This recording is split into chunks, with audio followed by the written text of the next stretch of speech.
We should be live. Are we live? Make sure we're live. All right, we're live. We're cooking. All right. Welcome back to the stream. Uh we had some technical difficulties yesterday. Uh we had a heat wave and the power kept going out. And if you guys stream at all, trying to stream during the middle of a heat wave, it can get quite difficult. All right. San Diego is a weird place. Uh the power grid has not been updated in many decades. So it is what it is. But we're here. We made it. Um, I don't know how many of you guys are keeping up with current events, but if you are keeping up with current events, then you know. Apparently, spring break just wrapped up. Now, I am not a spring break kind of guy. Like, I'm in my 40s, I'm out of college. So I have not been to spring break in quite some time, right? But apparently, spring break wrapped up and it was a complete crap show. Now, for those of you guys who don't really know the history of spring break, don't feel bad because I don't know either. When it comes to spring break, the only thing I really know is the only thing I really know about spring break in mass is that spring break, for the most part, it I know it from MTV. All right, when I was a kid, MTV was the premier destination for spring break. When I was a kid, when MTV was showing spring break back in like 96, 97, 98, all of that, I was obviously too young to go to spring break and participate in any of the shenanigans. But it was basically like this really big thing where mostly the college students would go to places like Daytona and down in Florida. They would go to San Diego. They would go to, Cancun. They would go to, was it Myrtle Beach? They would go to these places during their college, break, and they would party. And MTV would show up, and there would be all of these, uh, there'll be all these cameras and stuff like that. And it was a whole thing.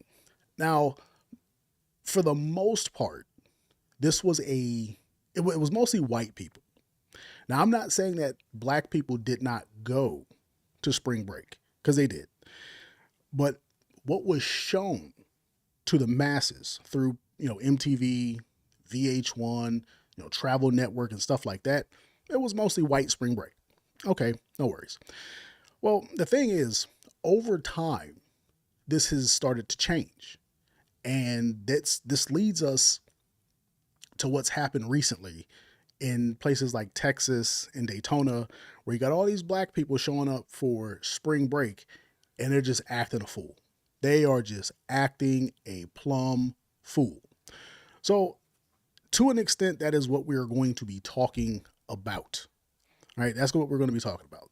Now, when we start talking about this, we're talking about this in the greater context of, I guess you could say, black culture, how black culture has become so negative, how black culture has become so pervasive and has gotten out of control, and why. How has black culture gotten to this point, where it's just so negative, it is so destructive to other things around it? How have we gotten there? And that's what we're going to be talking about. Now, before we get into all of that, I'm going to say like this. Yes, I'm going to be talking about black culture. And yes, I'm going to be talking about black women and black men. But this does extend to other cultures: white men, white women, Hispanic men and women, this men and women, that men and women. It extends in all directions. But we're just going to talk about black people for the time being. So, with that said, we can get started. And if the sound is off, if it sounds kind of crazy, let me know. I have a noise gate on this. I'm running it through OBS. So let me know if you guys can't hear something so I can adjust that.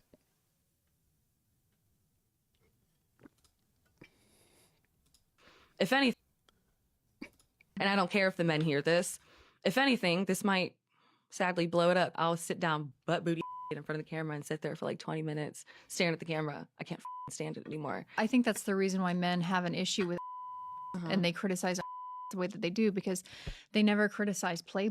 They never had a problem with Hugh Hefner. They never had a problem with, all of these, sites or where the woman is not directly profiting, and the woman, you don't know what the situation is, or if she's consenting, or if she's like enthusiastically and consenting.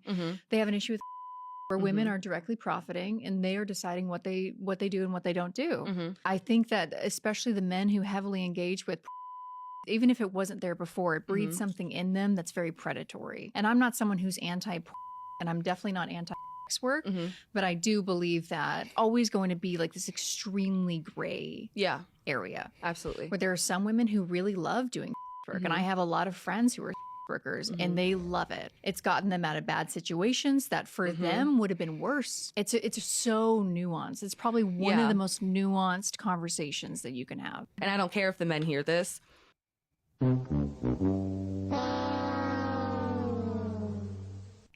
All right. So there you have it.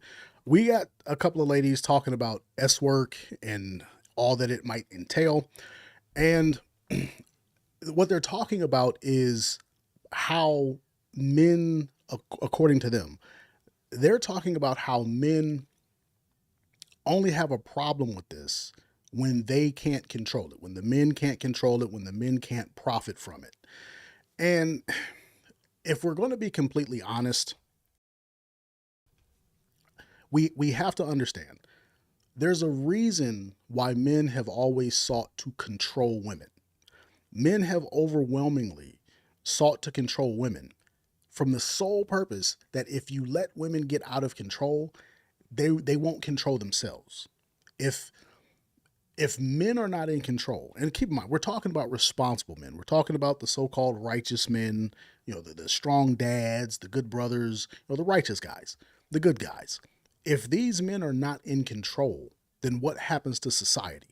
Society just starts to collapse because women aren't going to control themselves, right?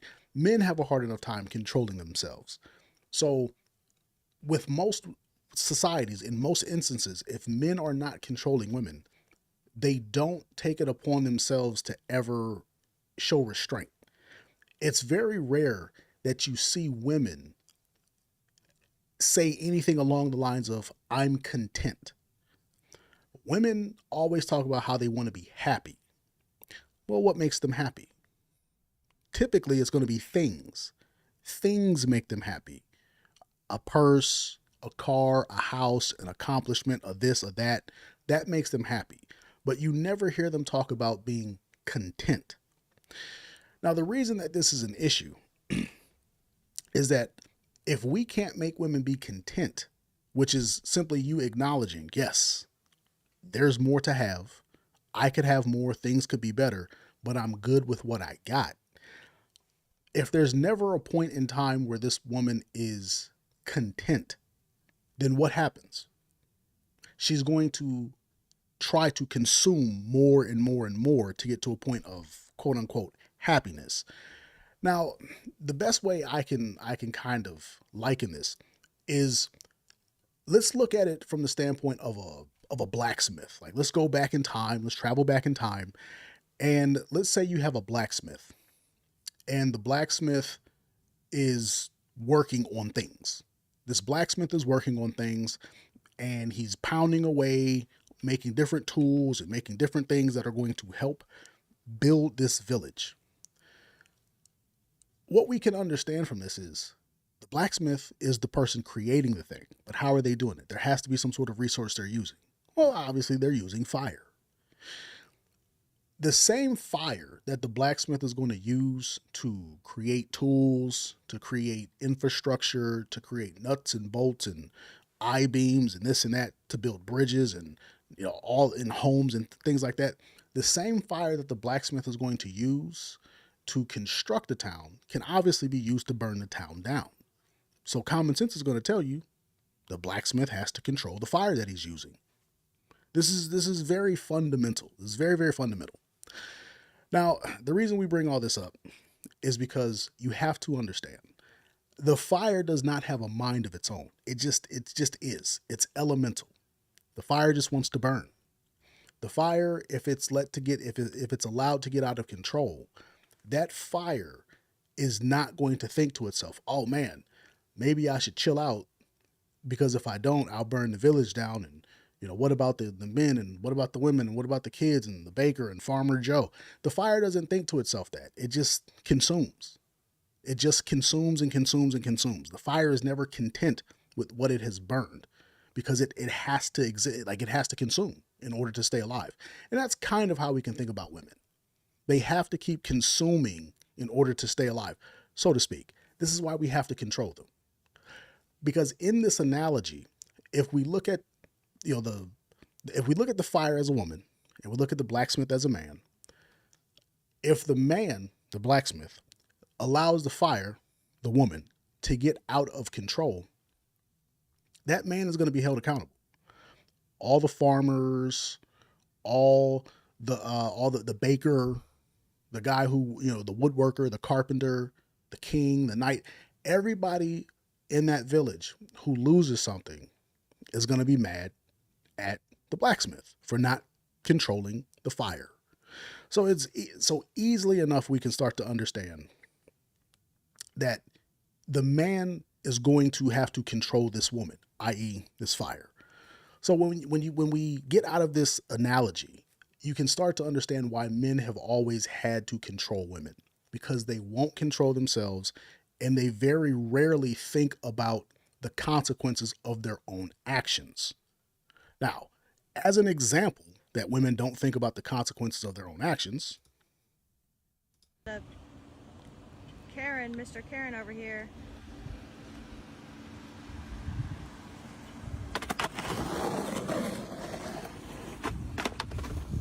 Get it.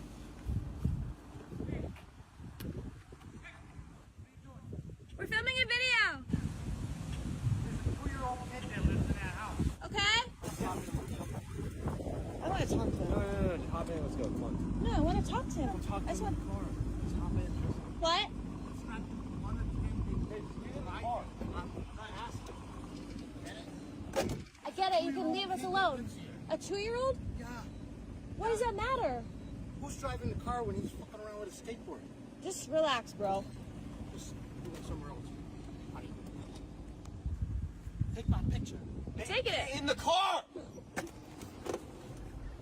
The hell do you think this is? That is annoying. No, you don't get to make your own decisions. Stop. You don't run shit.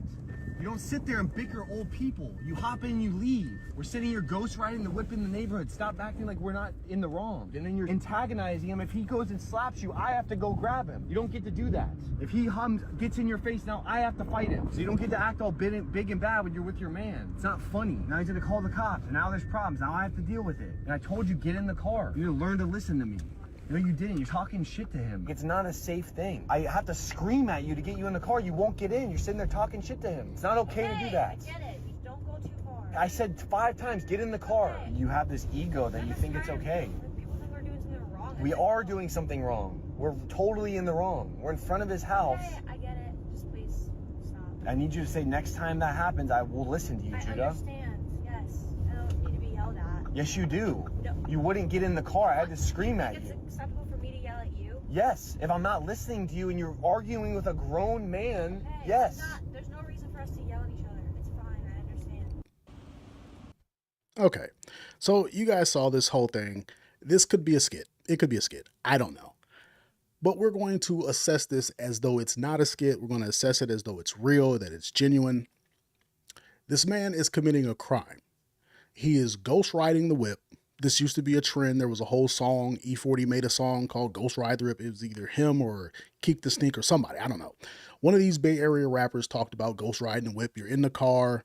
You get out of the car. You do something outside of the car while the car is rolling along at a slow and moderate pace. And then you hop back in the car and you go. Okay.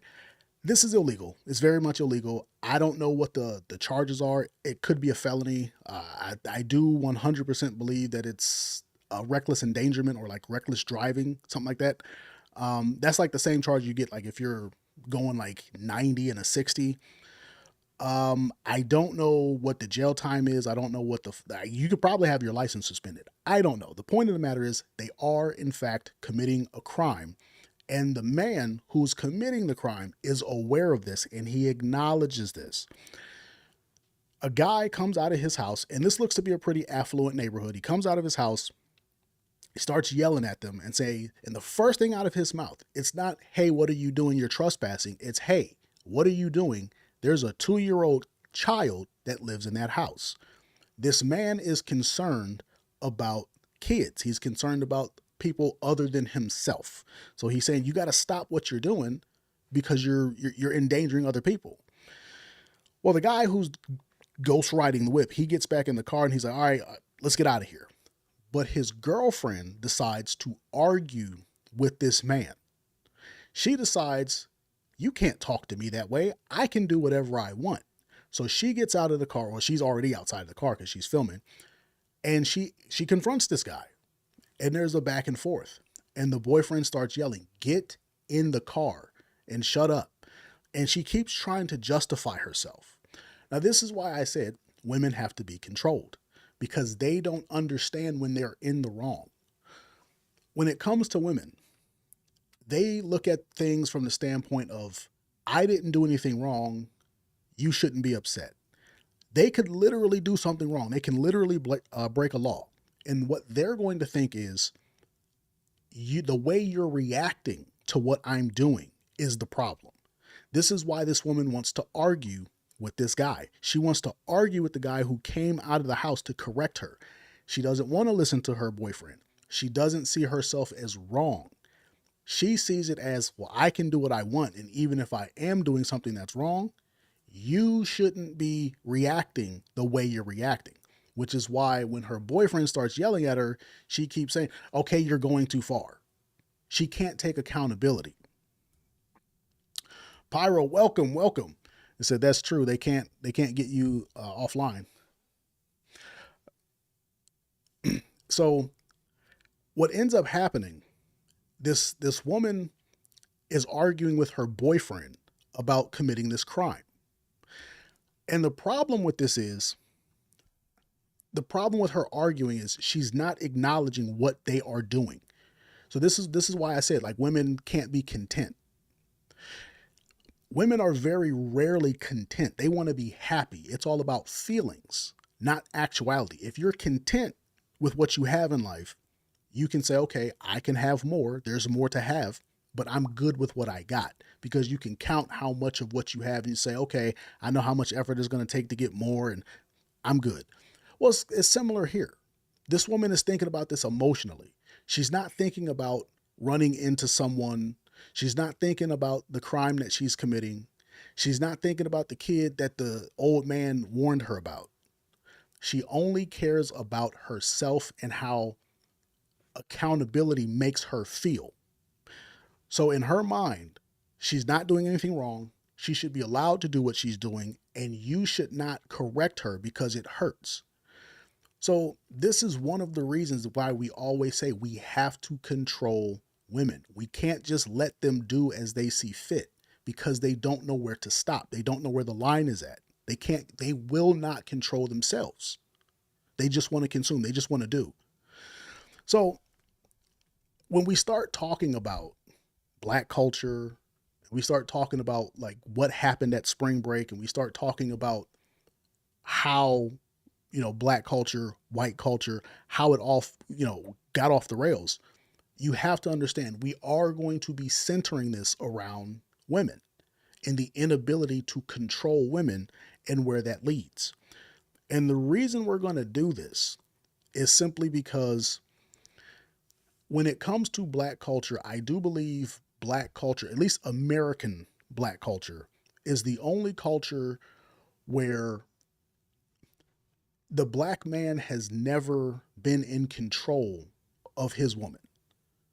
Black people were slaves, and then they got set free, and then the Black man was not allowed to work and compete with white people, and then the Black woman was placed as the head of the house because she was able to do like servant work, like they were maids and mammies and all of this. I'm not going to give a whole breakdown, but the long and the short of it is, the black man was never financially the head of the house. There was like a really short period of time, like maybe in the 50s and 60s, and then the crack cocaine epidemic happens, the civil rights happen, all the black leaders are killed, yada, yada, yada. The point of the matter is, when you look at the black community today, the black man has no power over the black woman. Now, like I said before, this is all men. All men have no control over their women, other than the Muslims. I think the Muslims are like the only people who have control over their women. So black men, white men, Asian men, Hispanic men, for the most part, all men of all cultures have lost control of their women. But the prime example, the biggest example, the worst example is black men. So that's why we're going to focus on this. So like you see in this example, this woman is refusing to take any form of accountability. She doesn't care that she's putting a child in danger. She doesn't care that her boyfriend is saying, hey, if you get punched in the face, I got to go deal with that. You're putting me in danger. She's trying to justify the whole thing. It's a whole thing. So moving forward. Entire class. Imagine going to school and your entire class has seen your mom naked. That is exactly what happened to this poor little 13-year-old boy. His mother was running an OnlyFans account and she promoted it on her public Twitter. And guess what happened? The students of the school, they all found out. The classmates, they downloaded everything, shared it in group chats, printed it on screenshots, pinned them to the lockers. The boy had panic attacks in the middle of class. And guess what the mother said? It's just another job. It's like working at a bank. But guess what? The bullying never stopped. Imagine his mom spread over all of these strangers' phones. It's horrible. Poor boy. Can you imagine your mom doing this? Because I sure as hell cannot.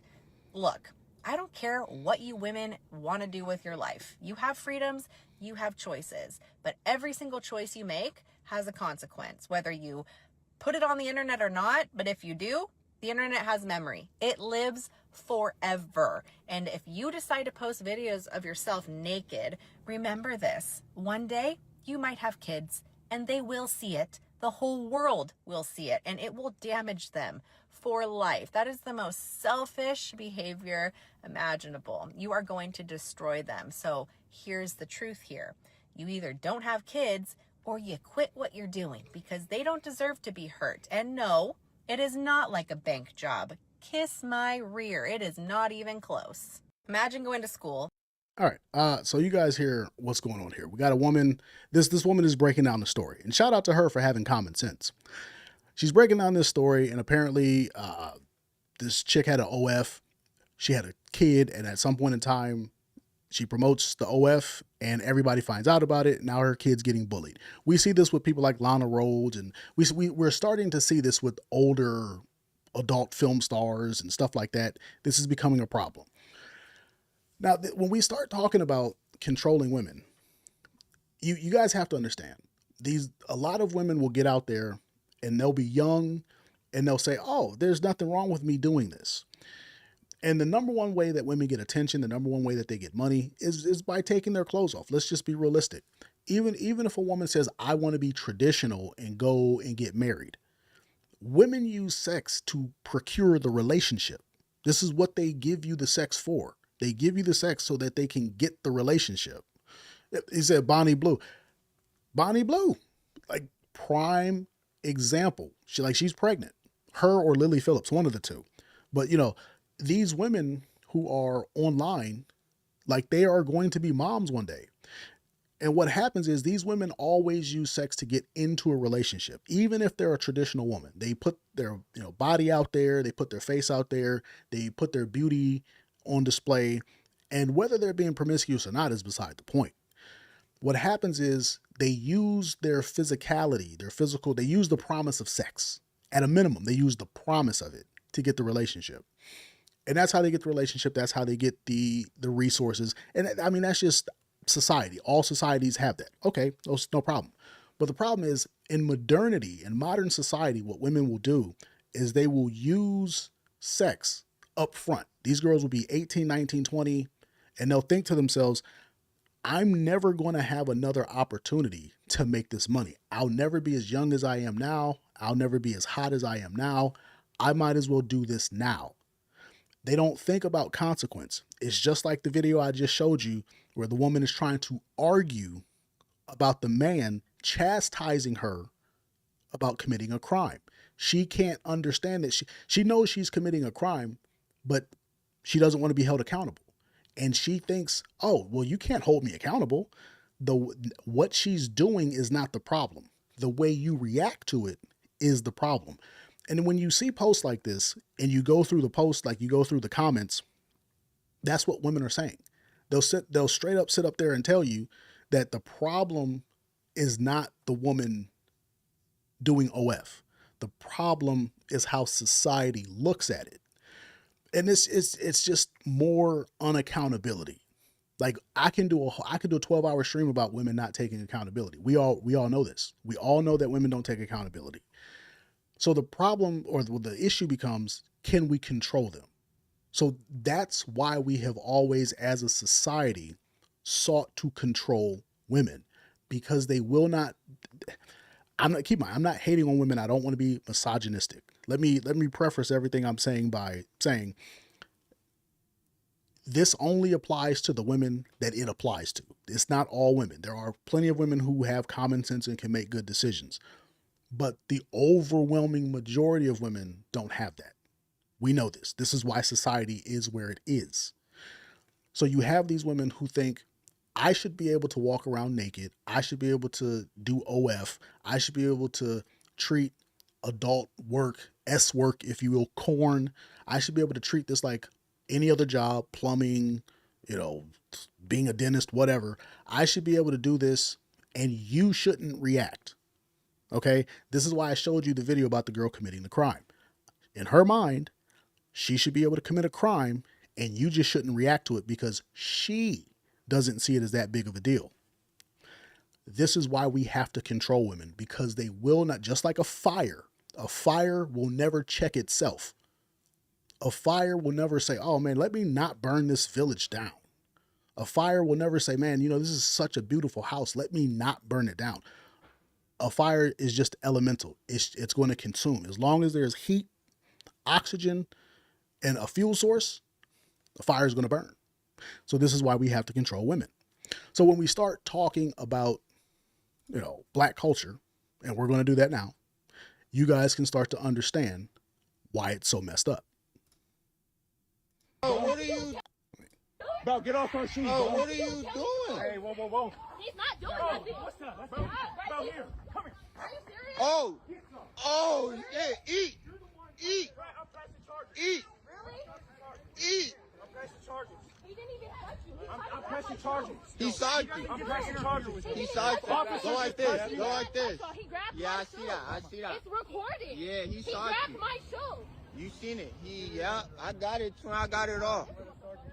I got it all. Yes, Like, sir. seriously. I got it all. I got it all. Yes, sir. There was no need to do this. Word of bro, y'all doing too much. Again, for the second time. Okay. So you see what's going on. There's some sort of kerfuffle. There's some sort of foolishness going on. And one of the cops is standing on this woman's shoe. Now, I'm not a cop. I don't know exactly. He said, I'm unsubscribing if you talk about my people. We going to Jamaica.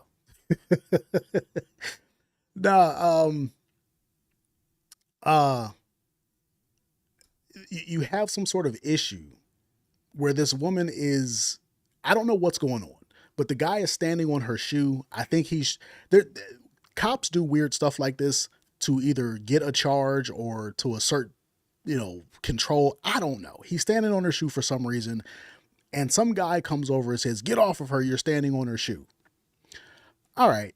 Well, immediately one of his partners rush in and then the guy squares up on the cop. He squares up like he wants to fight. And the cop is like, okay, let's do it. And the cop starts throwing punches. And the guy's like, oh, I didn't know you were going to take it that serious. And he gets his lip busted. Now he's getting arrested. Now, if you notice, the woman who's getting her shoe stepped on, she has a child. She's holding a kid and she's confronting this cop. This woman in the red. She's holding this kid. There's this thing that women do where they will use their children as human shields. They will get into altercations with their boyfriends, with their husbands. They'll get into altercations with, perfect strangers at the mall or at the grocery store. They will get into altercations with people, with the police. And they do this weird thing where they pick up their infant child and then they get in that person's face thinking they won't get punched in the face, thinking nothing can happen to them. There's this thing where women inherently recognize you can't harm a child. Therefore, if I'm holding the child, you can't harm me. So you see how women, they don't really care about protecting the innocent. They don't really care about staying safe. They care about getting what they want. My feelings are upset, so I'm going to put this child in danger so that I can get at you, so I can get my lick in on you. So you see why we have to control women. The children are not safe with the women because the women will use the children either as a weapon or as a shield. Now, at the exact same time this is going on, you got this guy who comes over here. He's trying to fight this cop. Now, I don't know why. We do know why. We know why. Someplace along the line, these young black men have been taught that accountability doesn't apply to them. Most of these young black men were raised by their mothers. They were raised in single family homes where the mother was the predominant parent, and consequences never came their way. So what happens is you have these women who are completely unaccountable. They've never been held accountable a day in their life. And then they raise these men. And these young men think that they can also walk through the world throwing temper tantrums and doing crazy stuff, just approaching the police. Now, as a man, if you approach another man aggressively, there's going to be violence. As a woman approaches another man violently. She approaches a man aggressively, and she thinks in her head, well, you can't hit me because I'm a woman. And women tend to think that they can extend that privilege to other people, and their kids, their male children, tend to think, oh yeah, I can approach you and you can't do anything to me. It's super weird, super, super weird. But you see this guy get his lip busted. He could have got shot. If the cop would have drawn down on this guy and shot him, I don't think he would have faced any charges, because you can't just interfere with an investigation. Oddly enough, if a cop is trying to arrest somebody or they're trying to do their job and you push the cop off, somehow that's called lynching. Ask a lawyer. I have no idea how that happens. But you guys start to see, when it comes to black culture, women, black women in this case, they are unaccountable from the start. They don't believe accountability applies to them. And keep in mind, this is why we did those examples about white women. Women as a whole do not believe accountability applies to them, even when children are being put in danger. This woman doesn't believe accountability belongs to her. And this young man, his mother raised him to believe that accountability does not apply to him, which is why he got beat up by the cop and is now going to jail. The question becomes, what happens when this is applied to 5 black guys, 10 black guys, 100 black guys, 1,000? What happens when the majority of black males walk around like this and they're completely unaccountable? In addition to the majority of black women, they just completely unaccountable. Well, you end up having these really crazy situations like this.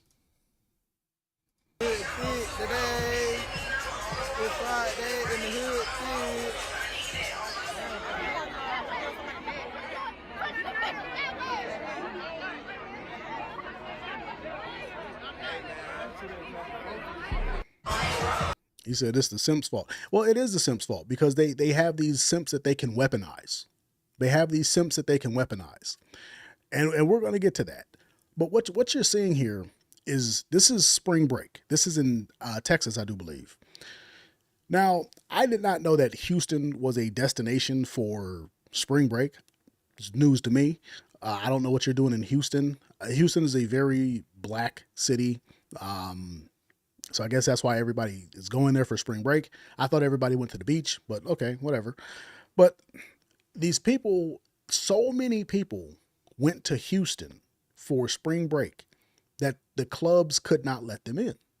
They couldn't let them in. So what these people did was they just pulled up to a gas station and started gathering, and this is what happened. Now, you don't see people pushing and shoving, and you don't see people, fighting and acting crazy. But when we start talking about what is the cost of black culture, this is what we're talking about. How is the gas station supposed to make money if they can't sell gas? Because these people pulled up and they got the whole place blocked off. Now, you might say to yourself, well, they're not doing anything wrong. They're not fighting, they're not shooting, they're not this, they're not that. But they're impeding the economy, right? These gas stations expect to make money. When people come to town, they expect that the restaurants are going to be doing big business, the gas stations are going to be doing big business, but these people have blocked off an entire gas station. Now, what happens to all the other businesses? They don't want all this foolishness going on. So they got to shut down too. And this is what's been going on. This is what's been going on in the Houston area. This is what's been going on in the Daytona area. Businesses have been shutting down because there's been too many black folks showing up and acting a plumb fool.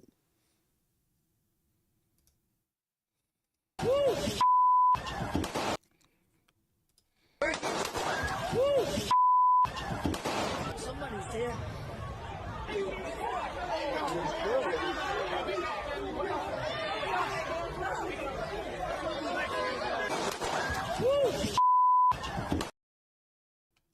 So you see what's going on.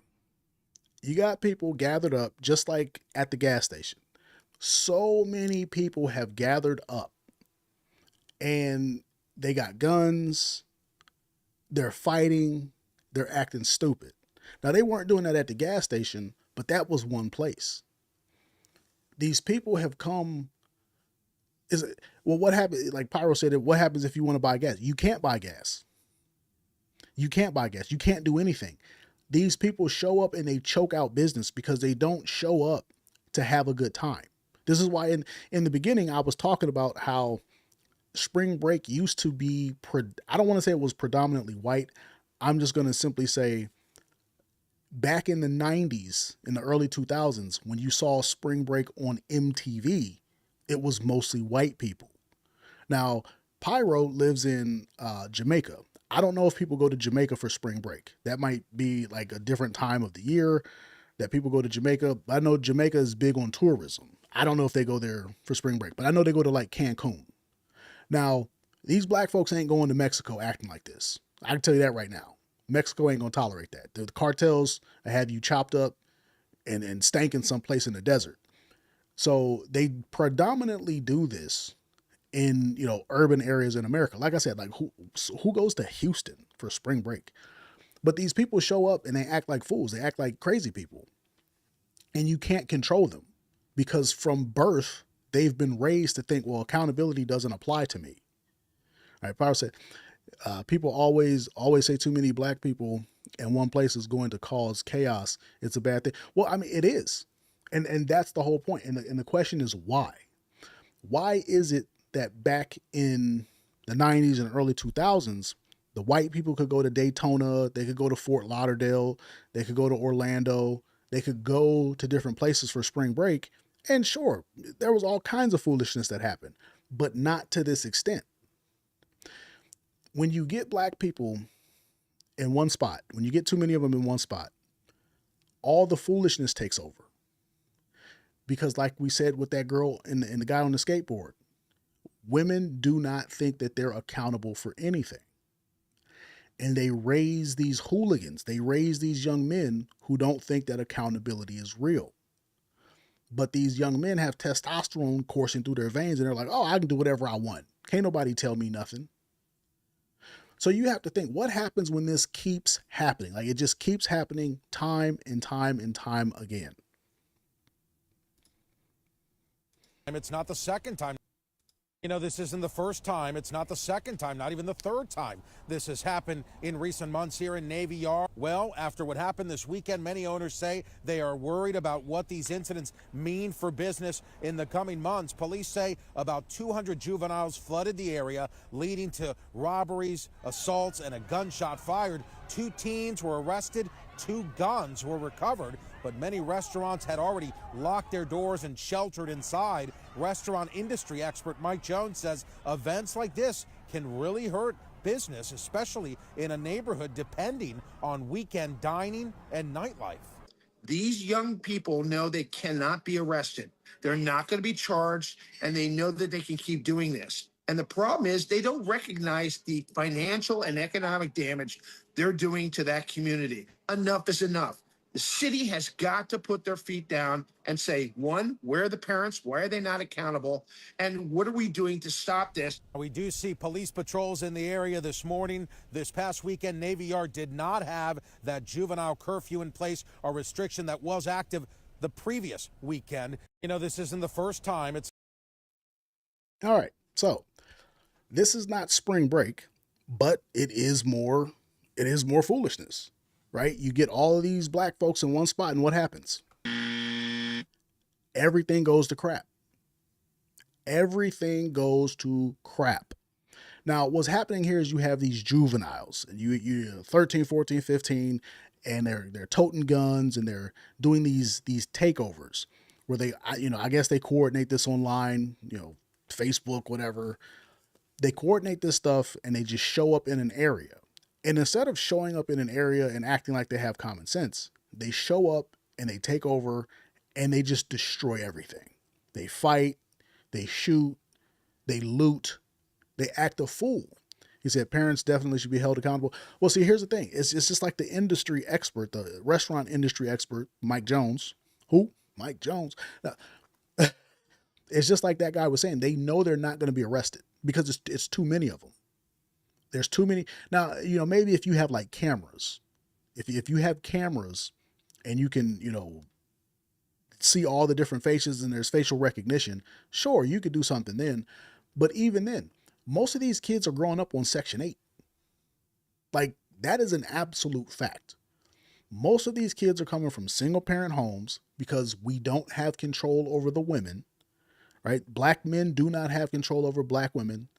So the black woman is going out there. She's choosing the worst possible guy because that's the exciting guy. She's choosing King Von. She's choosing Little Dirk. She's choosing Glocktavius, who's going to die at 22 and not be there for his kid or get locked up for the rest of his life.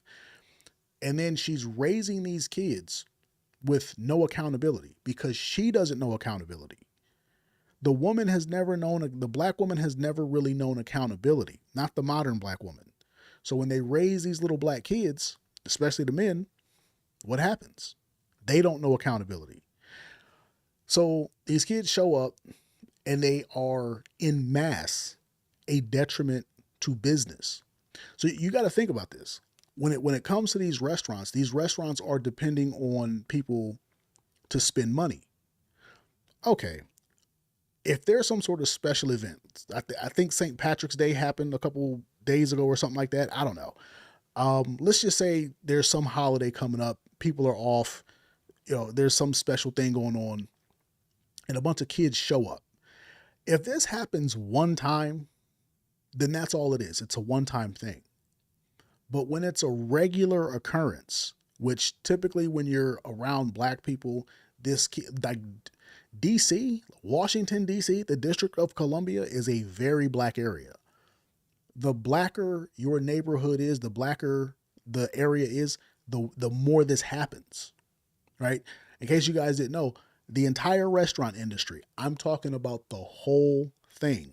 The entire restaurant industry is dependent upon the commercial property industry. right? You go downtown, wherever you're at, you go downtown or you go into town, whatever. A restaurant has to be in a building, obviously, right? So that building is part of the real estate industry. Well, the restaurant industry, the real estate industry is all predicated on how far you can get away from black people. That is an absolute fact. In all 50 states, the number one question that people ask is, how far can I get away from black people? And I kid you not, the farther you are away from black people, the lower your insurance is for that business. When stuff like this happens and the kids gather up and they're acting crazy and they're fighting, if somebody, like, let's say somebody throws a trash can through like the window of a restaurant. If somebody throws a trash can through the window of a restaurant, they write it off on their insurance. It's just like somebody like breaking your car window. You file an insurance claim. Okay. Well, this happens so much in black neighborhoods. If you are a restaurant owner, your insurance is sky high. It is ultra high. Now, typically that's not necessarily a problem, because as long as the cops can do their job, as long as you can, keep the riffraff away in a particular area, it's worth it, because you get high class clientele, you get clientele in high volumes. But what happens when you have these teen takeovers over and over and over again? Well, the insurance industry gets fatigued, because the same people who are insuring your restaurant, they also insure the police. And when the police come and arrest one of these kids and they give them an elbow to the mouth, like John Jones, when they beat one of these kids up, guess what happens? They get sued.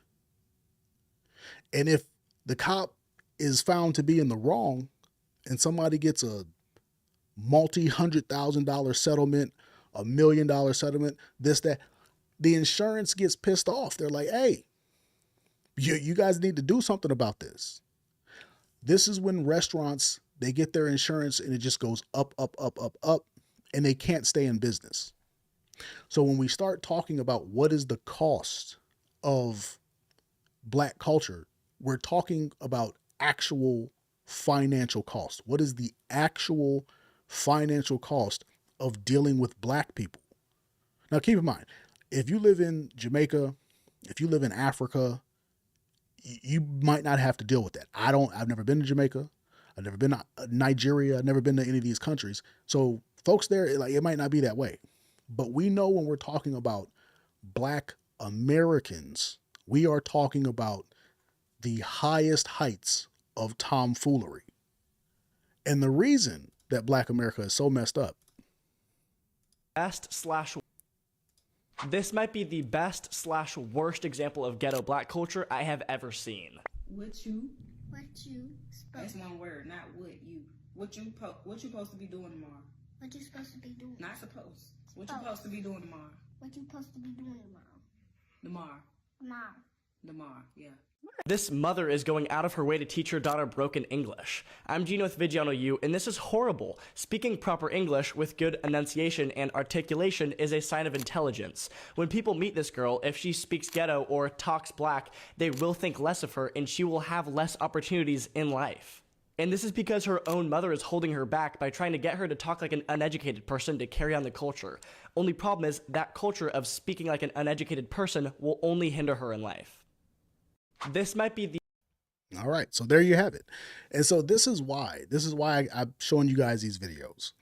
When we start talking about the cost of black culture, Pyro said, no wonder the corporations are moving away. Well, this is why the corporations are moving away. See, at some point in time, somebody probably told this woman that she's ghetto. Somebody probably told her that she's ignorant. Somebody probably told her that she speaks like a fool. And rather than correcting herself, what she does is she says, I'm going to teach my kid. I'm going to teach my kid to be just as stupid as me. The child is saying what she's telling her to say, but the child is saying it the correct way. What are you supposed to be doing tomorrow? And she wants her to say, no. What you supposed to be doing tomorrow? She wants the kid to talk like an idiot. She's teaching foolishness to a child who has not learned foolishness. The child clearly knows how to speak. The child is saying, what are you supposed to be doing tomorrow? And she wants to hold the kid back. When we start talking about the cost of black culture on America, this is what we're talking about. This is going to have an actual financial cost because you're literally building a kid who's going to be a moron.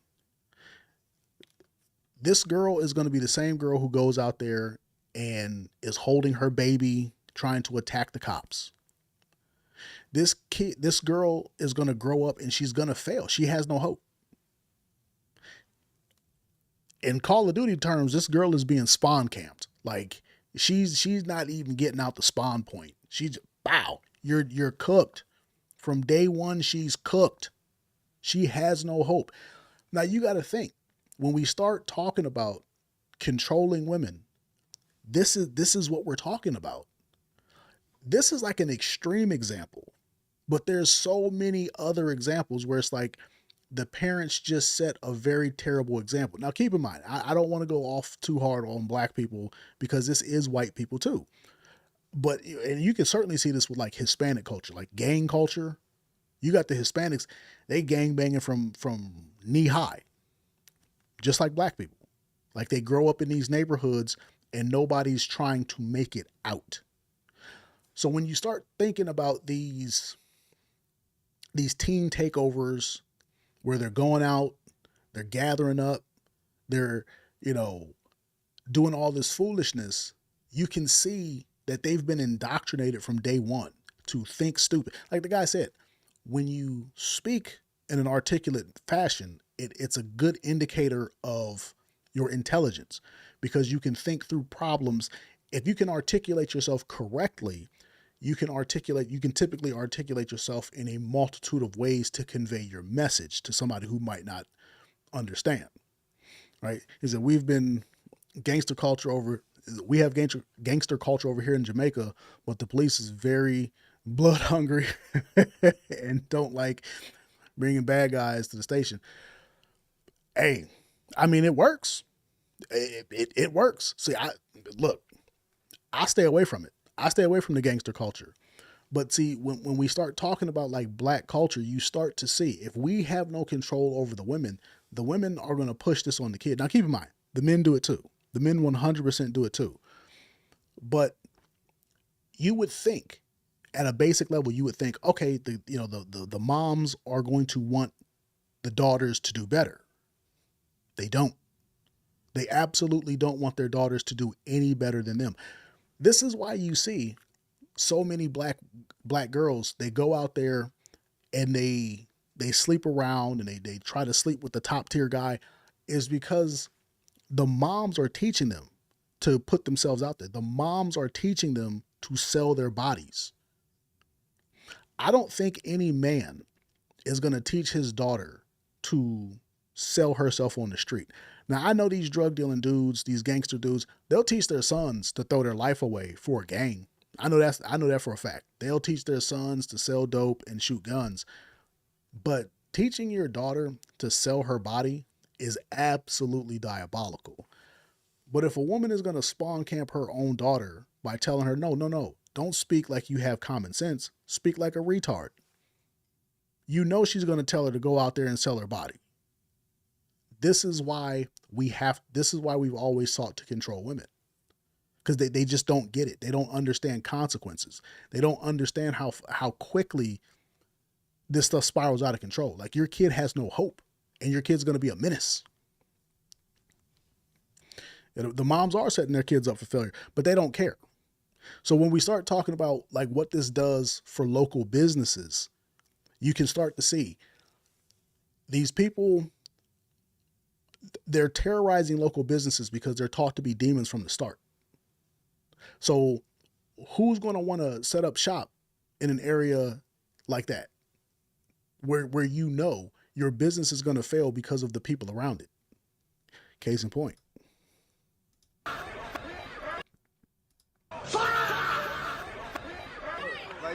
Black people run, everybody runs too.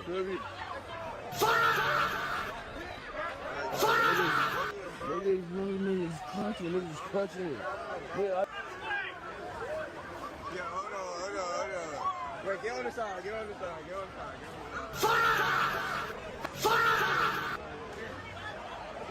Bro, niggas is clutching, bro. Look, niggas in the rain, the bag, got their bag, clutching the bag. All right. So every time you hear that, there's somebody on the screen that has a gun. Now, this is Daytona, Florida. Florida is, I do believe, an open carry state, but all of these people I do believe are from out of town. I'm not too sure. I obviously wasn't there. But these people have shown up for the sole purpose of acting a fool and killing each other. He said, wait, I've seen this video on Instagram. All them dudes have got a hammer. Every single one of them. There's another version. I don't think I saved that version. There's another version where it was like 2-3 minutes and everybody just out there with a gun. Now, if you say this to black people, they'll say, well, white people do it too. The problem is you got this gangster culture. You got this ignorant culture. The culture is ignorant before it's gangster. Black culture, unfortunately, is very ignorant. And what happens is you have this culture that says, be the best N-word you can be. Like, don't be the best human being. Don't be the best Jamaican. Don't be the best Californian. Be the best N-word you can possibly be. Be as N-wordish as you possibly can. And what they do is, just like you saw in the previous video, they spawn camp their kids and teach them to be dummies right from the gate. Then they don't raise the kids worth anything, and they allow them to go out into public and do teen takeovers and terrorize local businesses. And then when the kids get a little bit older, they start going around among decent folks, and they all got guns. They all show up, and you see the white folks just getting up out of there. You have to ask yourself, how do you have a decent society when this element of society goes unchecked? Right? And you have to ask yourself, how do you check this? Because this is actually a very solvable problem, believe it or not. It's like Pyro said, for those who are either in the chat or going to watch the replay, Pyro lives in Jamaica. And like he said, in Jamaica, the cops are blood hungry and they're not taking nobody to the station. They ain't doing no paperwork. They're going to lay you out. You act stupid. They're going to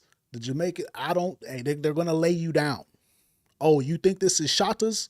It's not. Watch this. Let me show you how this actually goes. That's how you solve this problem, believe it or not. But that requires women to get out of the way. See, the reason we can't solve the black people problem, I don't want to call it the black people problem, the black culture problem, the hip hop problem. The reason you can't solve the hip hop problem is because you can't get black women to shut up and sit down. This is why I showed you that first video.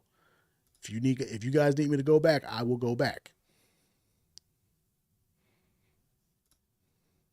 You got a Karen, Mr. This is why I showed you this video. Karen over here.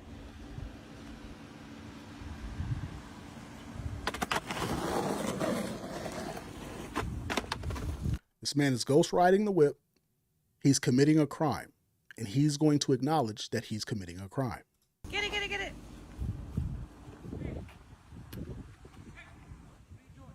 We're filming a video. A law-abiding citizen comes out of his house and says, hey, you're endangering children in my neighborhood. There's nothing. This man is 100% in the right.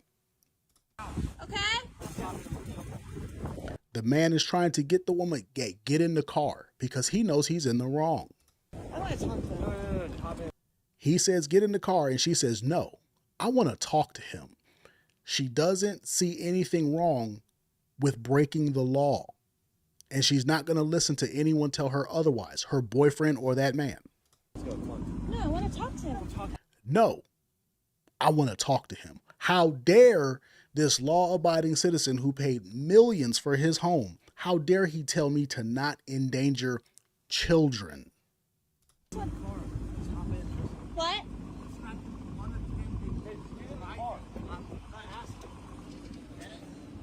I get it. You can leave us alone. A 2-year-old? Yeah. What does that matter? Why does it matter that there's a 2-year-old around? Why does it matter that we're ghost riding the whip and we have no control over the car and there's a 2-year-old in a house that the car could crash into? Why does that matter, sir? I'm a woman. I can do whatever I want. This is what's going through her head. Who's driving the car when he's fucking around with a skateboard? Just relax, bro. Just relax, bro. It doesn't matter. Just relax. Yeah. We're over here with a 3,000-pound missile that could go out of control at any point in time. Just relax, bro. Don't nobody care about that 2-year-old. Just do it somewhere else. Take my picture. Taking it. In the car! This man has to yell at this woman because she wants to stand her ground while she's committing a crime, because she doesn't like the fact that this man has the audacity to hold her accountable. Now imagine this is a black woman, because this is all women. For anybody who's going to watch the replay, this is all women. But you have to understand, with some women, black women, this gets amplified. And then the black men, they amplify it even more. The hell do you think this is? That is annoying. No, you don't get to make your own decisions. Stop. You don't run shit. You don't sit there and bicker old people. You hop in, you leave. We're sitting here ghost riding the whip in the neighborhood. Stop acting like we're not in the wrong. And then you're antagonizing him. If he goes and slaps you, I have to go grab him. You don't get to do that. If he gets in your face now, I have to fight him. So you don't get. If this man puts you in the Cobra clutch, I got to show up. She don't care. Well, who cares? Nobody care about that 2-year-old. Who cares about this guy and his law abide? How dare you abide by the law and tell me I got to do it too? Who do you think you are? If this is black people, if this is black, now I want you to imagine. This might be the best/worst example of ghetto black culture I have ever seen. What you? That's one word, not what you supposed to be doing tomorrow. What you supposed to be doing? Not supposed. What you supposed to be doing tomorrow? What you supposed to be doing tomorrow? Now imagine this little girl who's getting spawn camped. At some point in time, she's going to grow up. She's going to be an adult. And she's going to be doing stupid stuff. She's going to be doing hood rat things with her friends. And somebody's going to try to check her. How do you think that's going to go? If the white girl who has no sense, but she's not totally disrespectful, if the white girl is acting like that, what do you think the black girl who's getting spawn camped is going to act like? Like, where does this stop? It doesn't stop. You know where this stops?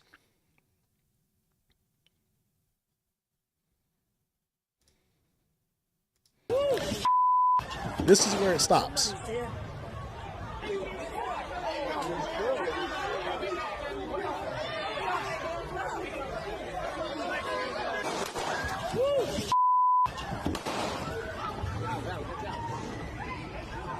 This is where it stops.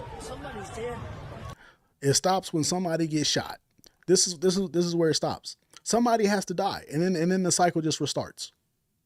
So when we start talking about controlling people, when we start talking about controlling women, and we start talking about why women have to be controlled, and why in the cost of black culture, you guys can very quickly start to understand that there's an actual financial cost to this. Now, I've just been yapping for about an hour, and I've only shown you guys a couple examples.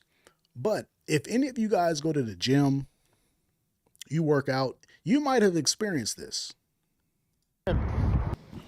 Now, I'm going to show you this video, and this guy is going to kind of sugarcoat this, but we all know the truth. Third gym.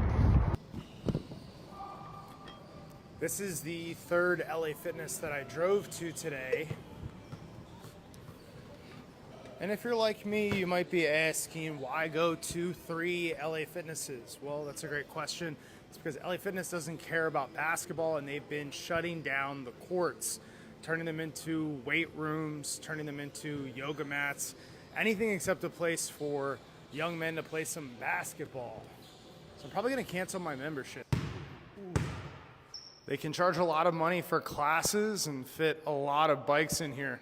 Whereas when we play basketball, we're kind of like fighting over who has next, who has ups. And when everything's corporate and owned by private equity, well, you kind of lose the little things. Don't get me wrong, I get it. There's way more to life than just basketball. Old people deserve to work out, women deserve to work out. But I think the larger issue here is the corporatization of gyms. Like, what happens when they make the decision that free weights are too dangerous because you might drop them? And medicine balls, those are too heavy for people that are disabled. So let's just basically turn every single gym into an elliptical with a TV. I just think we've lost the sense of what fitness and health looks like. Less gyms means more people waiting in line, which means less people actually playing basketball. It's kind of like a wolves and a sheep situation. If you know a gym in Dallas that still hoops, let me know.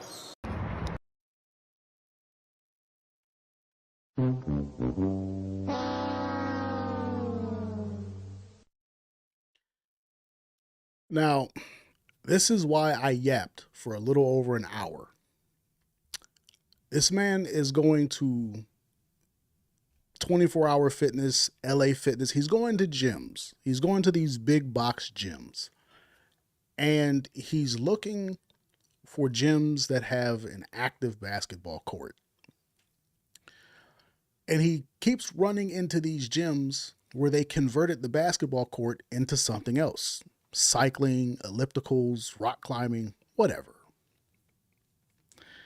For everybody in the chat and everybody who's going to rewatch this video, anybody want to take a wild, drunken, uneducated stab in the dark as to why these people would start shutting down the gym? Does anybody want to take just a wild, uneducated guess? If in your mind you guessed that they don't want the NBA community showing up and wrecking the place, you would be right. Across the nation, 24-hour fitness, LA Fitness, all these big box gyms, all these big old gyms, they know for a fact that when black people show up,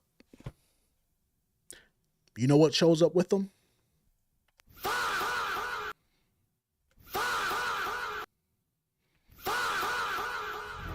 They coming in clutching. These black people are showing up and they're coming to do ninja activity. I'm not talking swords. I'm not talking ninja stuff. No, they're not doing kung fu. They're coming to be the best N-word they can possibly be. These people are coming to do N-word behavior. This is what they're coming to do. Black people run, everybody runs too. They're showing up to be as ratchet as they possibly can be. And this has a definite financial cost. There is a financial cost to this foolishness. When you have these people who can't be told no, stop, or don't, what happens is the corporations have to make they have to make money. There are corporate shareholders. There are people who put billions of dollars into these gyms. You know, you see one of these gyms, LA Fitness, whatever fitness. If this gym costs $200-300 million to construct, like you got to build the building and you got to put all the stuff in there, and then you have to hire people, and then there's insurance, and then there's all this stuff. The people who put, like, nobody is walking around. They don't want the do-rag resistance to ruin the place. That's exactly what it is. That's exactly what it is. these corporations, they know they have to turn a profit. In case you guys don't know how these corporations work, nobody is sitting around with like $500 million in their back pocket. That's not how this works. Nobody has like this big bank vault like Scrooge McDuck, and they just have all this money sitting on tap, and they're like, oh, I want to build a gym. How much is it going to cost? Oh, 200 million. Oh, here you go. That's not how it works. They have to find investors. It's all about cash flow. Nobody has that much cash just on hand. When these people construct these gyms, they're planning for the term of the lease. If you have a gym, it's obviously going to go into some facility. Somebody's going to build that facility, and trust me, the company who makes the gym, they don't always build the facility. Aside, if you guys wonder why McDonald's, like if you Google McDonald's in the 90s or like the 80s, you'll see that it looked distinctly different from McDonald's currently. The current McDonald's, like they're all like just like a box. They're just really boxy. The old McDonald's looked like a McDonald's. Like it looked completely different. The reason they changed it is because when a business goes out of business, it's very expensive to knock the building down and repurpose it. They need that McDonald's to be able to be a McDonald's. They need the building that the McDonald's is going to go in. They need it to be able to be a McDonald's, a cell phone store, a shoe store, a doctor's office. It has to be multi-purpose. As another aside, the reason that they do stuff like this, in my hometown, in case you guys don't know, I'm from Ohio originally.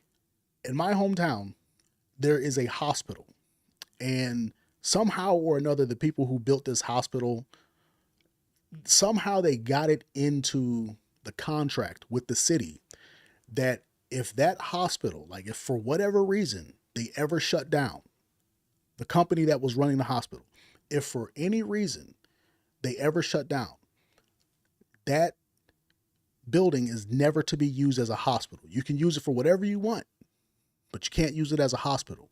And if you do decide to open up another hospital, that company has to get the first bid on coming back there. So basically they have a monopoly on that building being used as a hospital. Well, fast forward a few years into the future, that building did in fact shut down. That hospital shut down. And so now you have a abandoned hospital that cannot be repurposed because they built the building specifically to be a hospital. You would have to completely knock the building down to retrofit it to be anything else. So what happens is people don't want to get caught like that. People do not want to get hemmed up like that. So people, what they say is, we want you to build a multi-purpose building, no matter what's going in here. And if you do that, we'll give you a good deal on the term of the lease. The term of the lease is like 30, 40 years. So these people put an LA Fitness, they put a Gold's Gym, 24-hour fitness, whatever. They put that stuff in there, and they're planning for that building to be there for the next 30 years. They're planning for a gym or something usable to be there for the next 30 years. Well, when you got these black people showing up and being the best N-word they can be, or the worst, I guess in this case, they're going to shut down. They're going to go out of business. Nobody's going to frequent the business. Nobody's going to go there. And you have to think, if you have a gym, if you have a 24-hour fitness or LA Fitness, what the heck are you supposed to repurpose that as? Because the company, LA Fitness, because he's at a LA Fitness, they have to keep paying that lease. They either have to surrender the lease to the bank and pay it in full, which is extremely expensive, or they have to keep paying the lease until they get someone else to pay it. Like, that's all written into the contracts. Pyro said, oh, those generic black stores, or you can just change the logo, but the place is multi-purpose. Yeah, exactly. So these gyms, they don't want to go out of business. LA Fitness doesn't want to go out of business because of black people. So they just take out the thing that attracts black people, and they put in a bunch of bikes, which is going to attract Asian women and white women and Hispanic women. So all of a sudden, now you can keep making money, because the gym doesn't make any money. A basketball court doesn't make any money unless you have to rent it. which I don't know that maybe the AAU teams do that. Like I know AAU teams do use stuff like that. And I'm going to do a stream on AAU, and it's directly tied to this. But you guys start to see how fast black culture becomes a liability. You have a 24-hour fitness, you have a LA Fitness, a Gold's Gym, whatever. It has a basketball court in it. It probably has multiple basketball courts in it. And if it's big enough, you can have AAU tournaments. And the reason I mention this is because AAU tournaments are extremely lucrative. Like, they are fantastically lucrative. So if you have a facility that can host that, you can make a lot of money. Well, LA Fitness, Gold's Gym, 24-hour fitness, whatever, they're not going to take that risk, because in between the AAU tournaments, you got to deal with black people. You got to deal with Glocktavius and the do-rag resistance movement. Like, man, nobody want to deal with that. No, nobody wants to deal with Kobe Bryant light. Nobody wants to deal with these people who want to show up and act tough.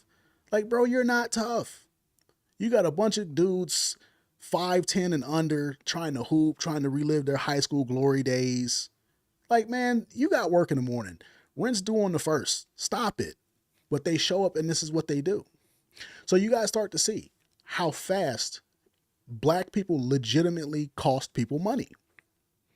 Black culture legitimately costs people money. Now, and we haven't even gotten to the fact that a lot of these black folks who show up and act a fool, they're on Section 8. So they're already draining the system and not putting anything into the system actively. So you're draining the system, and then you go out into society and your behavior forces the system to either change, take less, or just like go away. So when we start talking about like black culture and how much it costs, you guys start to understand. But we're not done. But some free breakfast, and I just snuck in this hotel, but some free breakfast, and that's the best thing I done did. I'm gonna sit right here on this bench and enjoy it, and I'm gonna go back for seconds, period. Going back for seconds. The reason why practically everything in our society is less convenient nowadays is because of people like this who erode social trust. Because when you can't trust people anymore, you have to put everything under lock and key. Instead of having a complimentary breakfast in the nice open environment of a hotel lobby, now it's probably going to need to be behind closed doors where you need a key fob to enter. People complain about the lack of community in America nowadays, but America used to have tightly knit communities back when people could trust each other. That no longer exists because those communities relied on systems of social trust. You can't let your kids leave their bikes out on the front lawn like people used to because someone will steal it. You can't have a community food pantry with fresh eggs because someone will take all the eggs. It seems like a little thing, this hotel complimentary breakfast, but it's really not, because these seemingly little things cut away at the social fabric of trust that makes communities possible in the first place. I just snuck in. So you guys heard what he said. Pyro said, that's another thing. Section 8 over here, we in Jamaica, we don't have. You better get back on your feet or else you're going to be homeless. Well, see, that's the thing about America. They use Section 8 for voters. They're like, oh, we want to keep this group of people over here. We want to make sure they vote for us. So we're just going to give them free money. Like, I could do a whole stream on Section 8, but it's basically weaponized to keep certain people voting Democrat. That's why all the minorities vote Democrat. So it's a whole thing. But yeah, Jamaica doing it right. You get on your feet or starve. Like, that's literally what it is. And now you see what this woman does. She sneaks into this hotel and she gets free breakfast that's meant for the people who are paying. So she's literally stealing. And she's like, I'm going to enjoy this and I'm going back for seconds, period. The way she talks it irks my people who talk like that. It irks my soul. But here's the funny thing. What this woman is doing is it's an over $100 million problem. And people will be like, well, how is stealing a free breakfast $100 million problem? The reason that this is a problem is because, and this has happened. It's happened in California a lot of times. If you guys have ever gone to the grocery store in like America, you go to the grocery store and you'll see all this stuff and it's about to expire, and they don't just throw it out. They don't just give it to the homeless. They have to put it in an incinerator and they have to burn it.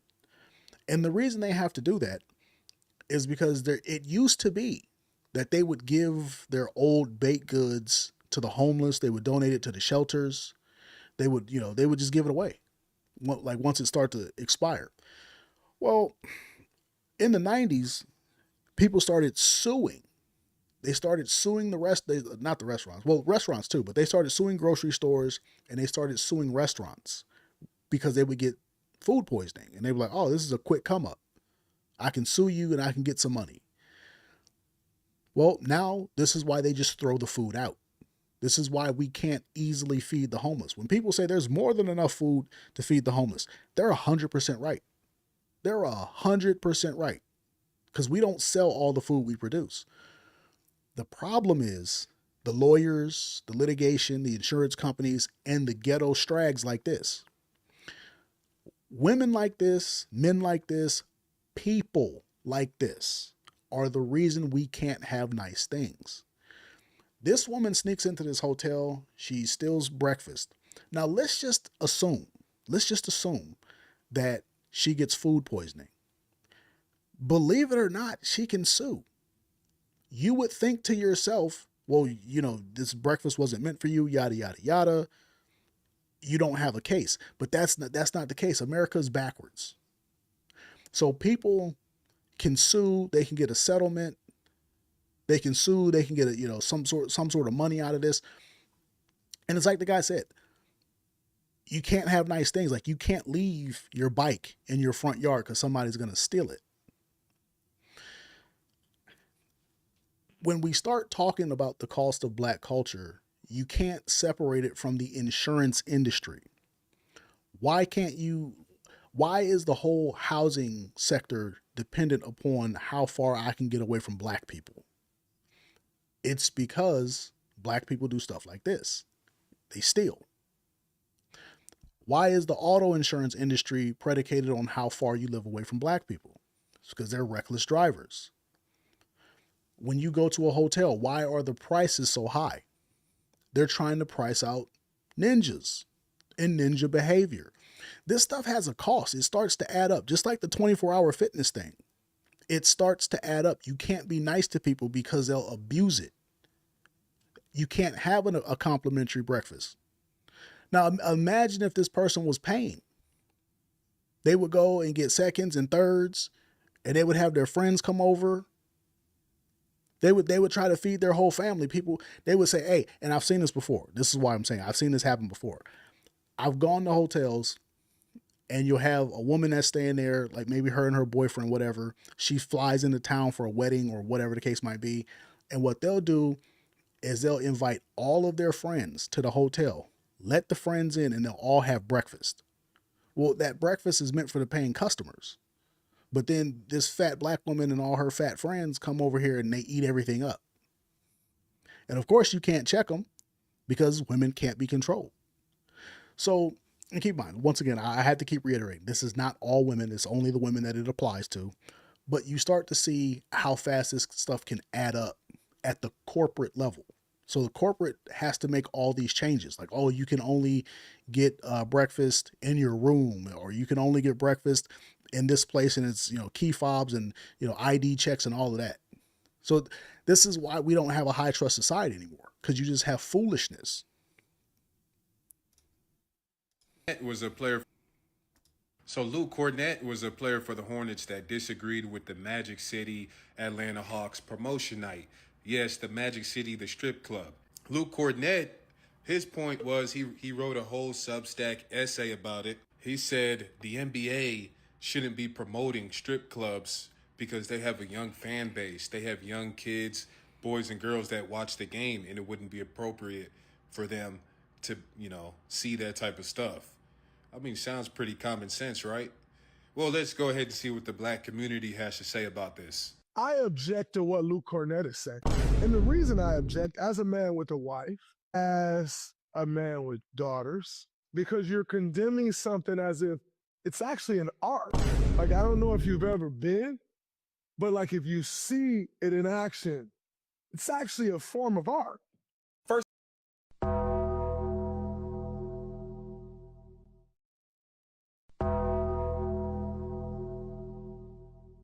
The strip club is a form of art, according to Draymond Green. Let's continue. First of all, Luke, all right? It's Not bigger the than government. It's bigger than you. Yo, this is a cultural thing, right? When you talk about Atlanta, you talk about the Atlanta Falcons, you talk about the Atlanta Hawks. Magic City is part of their like the strip clubs and all that, it's part of their culture. You stupid. It's part of their culture. It's part of our culture. Taking our clothes off and objectifying our women is part of our culture. The most ratchet stuff is part of our culture, bro. Like what do you hey Luke, hey Mr. Cornett, did you not see that girl teaching her daughter to say what you supposed to be doing tomorrow rather than what are you supposed to be doing tomorrow? That's part of our culture, Luke. Unadulterated niggatry is part of our culture. Did you not know that, Luke? You want to play in the NBA, you got to get down with the foolishness. You got to be down with the sickness, Luke. What are you talking about? Family friendly? Family friendly? No, we don't do that. We don't do families, Luke. We're black. We don't do families, sir. We do strong black women who don't listen to no man. That's what we do. This culture, nigga. Where the nigga from, Stat? Where the nigga from? I gotta do a little more. Where the I nigga think he's from? from Kentucky. I'll double check. So Luke Cornett is a white man from Kentucky who came from a 2-parent home. He went to college. I do believe he got his degree. I don't know. And he that makes him incompatible with black culture.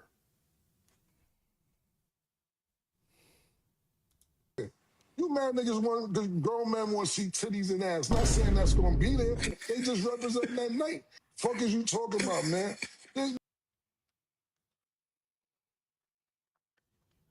Are you guys starting to understand why most major industries are predicated on how far they can get away from black people? Nobody wants to be around black people because this is the popular black thought.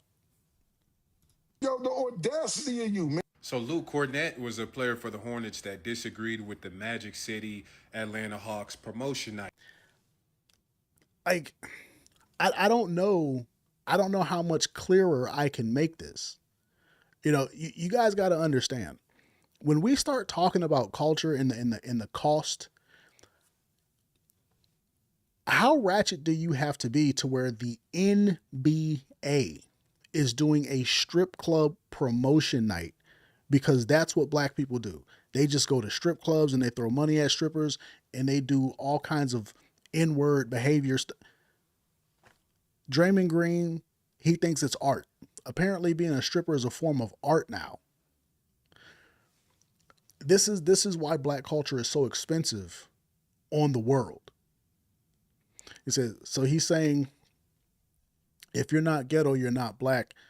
They're saying I'm blacker than you. That's exactly what it is. It's like, well, you ain't really black. If you're not down with all this ghetto foolishness, you're not really black. If you don't talk like an idiot, you're not black. If you don't like rap that talks about killing it and all this, you're not black. If you don't want to be a part of this strip club promotion thing, you're not really black. And Luke Cornett is white. And he's telling you, hey, kid, let's promote family values. And the first thing they say is, no. Why are we promote family values? Ew. We don't do that around here. Who cares about them kids? Do I need to play that video again of the girl and the guy in the skateboard and the guy coming out the house saying, hey, it's a 2-year-old girl in that house? Do I need to play that for a third time? Women do not care about kids. They care about themselves. Black folks don't care nothing about them kids. They don't care nothing about families because they don't come from families. Black people don't care about business, and this is not all black people. This is only the black people that it applies to. Black people, by and large, don't care about good order and discipline because they don't come from that, and they don't see value in it. They don't come from a culture that says, hey, we have this rec center, or we have this 24-hour fitness or whatever. Let's take care of it because it's a nice thing to have in our community. They don't come from that. They say, well, it ain't mine. It ain't my money. I don't care. So they just act foolish. So when you start talking about like how far can we get away from black culture? The only way you can make money with black culture is you either have to exploit it or you have to like get away from it. Like this is why the NBA this is why the Atlanta Hawks are doing that. They're like, okay, well, you Negroes ain't gonna act right. So we might as well make some money off of this. And all the black celebrities are coming out to defend it. So when you see why, when you ask why people don't want black culture to persist, that's the reason why. Like, that's why. After you, we're going to sue. We are coming after you. We're going to sue you civilly, and we're coming after every asset that you have. The Volusia County Sheriff says that he is going to financially charge the promoter of an unpermitted event that brought chaos to Daytona Beach over the weekend. This past weekend, Sheriff Chitwood says the Invade Daytona event brought close to 10,000 people and chaos, with 4 shootings under investigation and a massive panic at one point in the crowd on the beach. He says the woman promoting it is pushing a similar event for this upcoming weekend too. Sheriff Mike Chitwood says his office sent her a cease and desist letter saying they will financially charge her for the costs of first responders, any extra resources they bring in, and trash cleanup costs for the unsanctioned event. The sheriff says he's also setting up a special event zone for this weekend for a big chunk of beachside Daytona, where there will be increased penalties and fines for anyone caught breaking the law. We are coming after you. We're going to sue you. Okay. So the same video that I showed you guys where the black people were walking around clutching guns, this is the other half of this, right? Somebody got shot during all of this foolishness. This is the other half. Now, you start to see how fast this stuff adds up, right? You start to see why these companies and these corporations are sick of black people. This woman has an unauthorized event, and during this unauthorized event, there were 4 shootings. There's, first responders got to go out. These people weren't supposed to be there. The cities are tired of this, but they can't do anything about it. They can't say, hey, you black people, go away. Now, what they can do is, kind of price people out. But the economy is so messed up that it's hard to price out just one sector of people. So you see people are coming up with more and more creative ways to either, get their money back or try to punish the foolishness. But these people don't see anything wrong with what they're doing because they were raised from the start. They were spawn camped. They're unhelpable. You can't help these people. These people are complete imbeciles.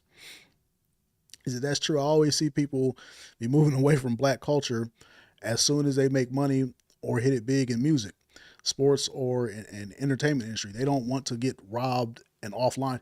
Yeah, nobody says, I'm gonna get rich and I'm gonna move next to black people. Nobody in the world. Chinese people will come to America to escape communism, and they'll have businesses in black areas, but they don't want to live next to black folks. Everybody wants to get away from black culture because it can't be corrected. Now, like I said, you could correct, if you could control women and say, shut up, sit down, it's going to be this way. And I'm not a Muslim, but if you could enact like temporary Muslim rules, temporary Sharia law, and be like, all right, all you women, put that carpet on and shut up, or you're going to get the hand. And then you just start smacking men around. You just start beating men into submission. Oh, you want to be a gangster? Okay, well, we're going to let the cops deal. Like, you would have to have, you would have to almost put these people back in slavery. That's facts. If you want to control black people, you would have to make them slaves again. I know how crazy that sounds, but you can't control them any other way because you can't control the black woman. And everybody knows just basic male, female nature. Whenever there's women around, the men start acting stupid because they got to show off. A lot of these men are trying to get sex from these women, or they're just trying to save face, so they act tough when they don't need to be tough. I'll give you guys an example. I was in the military, and I had a friend. He was in the military too, and he was on a cruiser. And at the time, the cruisers were being integrated. It used to be that on all the cruisers, it was just men. So they were starting to put women on the cruisers. And he was on a cruiser that had nothing but men. And he did a whole deployment, and it was what it was. And what happened was they started bringing on women. And what they normally do is they bring on the female officers because it's easier to like have the women come in, and then they have authority. So it's harder to, sexually harass them when they actually have authority to tell you to shut up, sit down, go away, whatever. So they bring on officers first, and then they bring on like the chiefs. The chiefs are like the upper tier enlisted. And then they bring them in by rank in, I guess you could say, descending order. Well, he said what happened was when he went on a deployment and it was nothing but men in the military, it was nothing but men on his ship. Whenever there was a problem, it was settled one of two ways. They would either go to an empty space and they would fight it out, and that would be the end of it, or somebody would have to just shut up and back down because they knew they was going to get beat up. So if I'm the big dog, you can just go ahead and shut up because you're going to get slapped. And hey, who am I putting on the show for? This isn't prison, Okay, you got it, whatever. It ain't that big of a deal. But as soon as the women showed up on the ship, it was like there was estrogen in the air. And all of a sudden, the same guy that would have easily backed down and easily took his loss and just shut up, all of a sudden this dude is barking and he's wolfing. Like he can actually whoop somebody. Like, hey, bro, you can't whoop nobody. What are you doing? So in the presence of women, men just start acting brave for no reason. And that's the big reason why you can't control the black men, because they feel like I have to put on this show for black women, even though most of those black women don't even want them. So like I said, like in order to correct black culture, you have to separate the black women from the black men, and then you have to beat the black men into submission. And then you got to say, okay, black women, you see how these men are acting neat and orderly? That's how you're going to act, or you're going to get the same treatment. Like you have to take their rights away. Now, keep in mind, whoever's going to watch this replay, they're going to be like, oh, he hates black people. No, this is women in general. Like this is Western culture in general. It's just black people. Black culture is like the most prime example of why women have to be controlled. Because when they're out of control, society burns. Right? Society just burns. It's true. It's so cringe when they act brave when they see women in public. Like they just like out of nowhere. It's like, dude, why are you putting on a show? Like you're not getting anything out of it. She ain't gonna let you hit, dog. She's not gonna let you hit. You don't need to be brave. Chill out. Chill out. Now, I've said all of this, an hour and a half worth of babbling. I've said all this to bring us to this point. I said that black people have, like there's a definitive cost associated with black culture. And it's true, there is a definitive cost associated with black culture. You have black people free in society and they don't know how to act. And like I said, it's not all black people. This applies to who it applies to.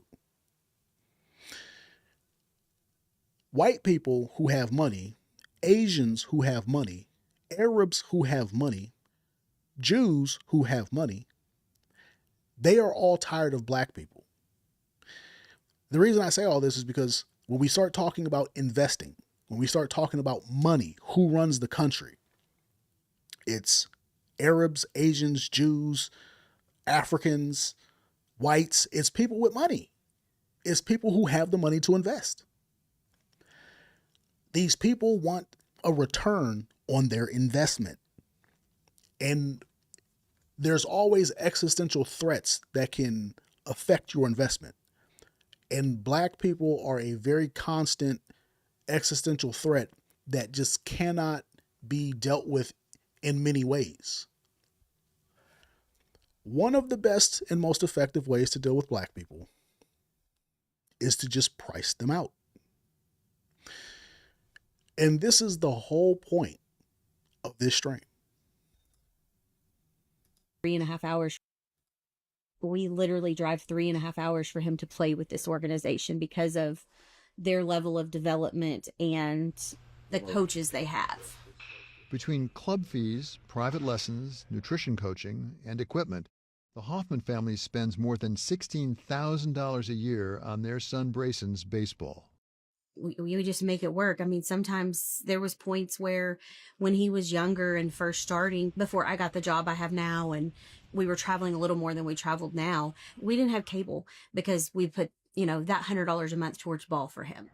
The costs got so high, the family invested in this RV to travel to Brayson's summer tournaments to avoid spending on hotels. Until 5, 6, 7 years ago, all sports teams were owned by families mostly, or occasionally companies. There was no private equity in sports. There weren't a lot of investment opportunities. That's clearly changed. So what happens when that starts to get saturated at the pro level? It moves to the college level, and NIL and conference readjustment and television rights now see a lot of money pouring into the college level. Well, now that, that pitcher is overflowing and going to the high school level. We literally drive 3.5 hours for him to play with this organization because. All right.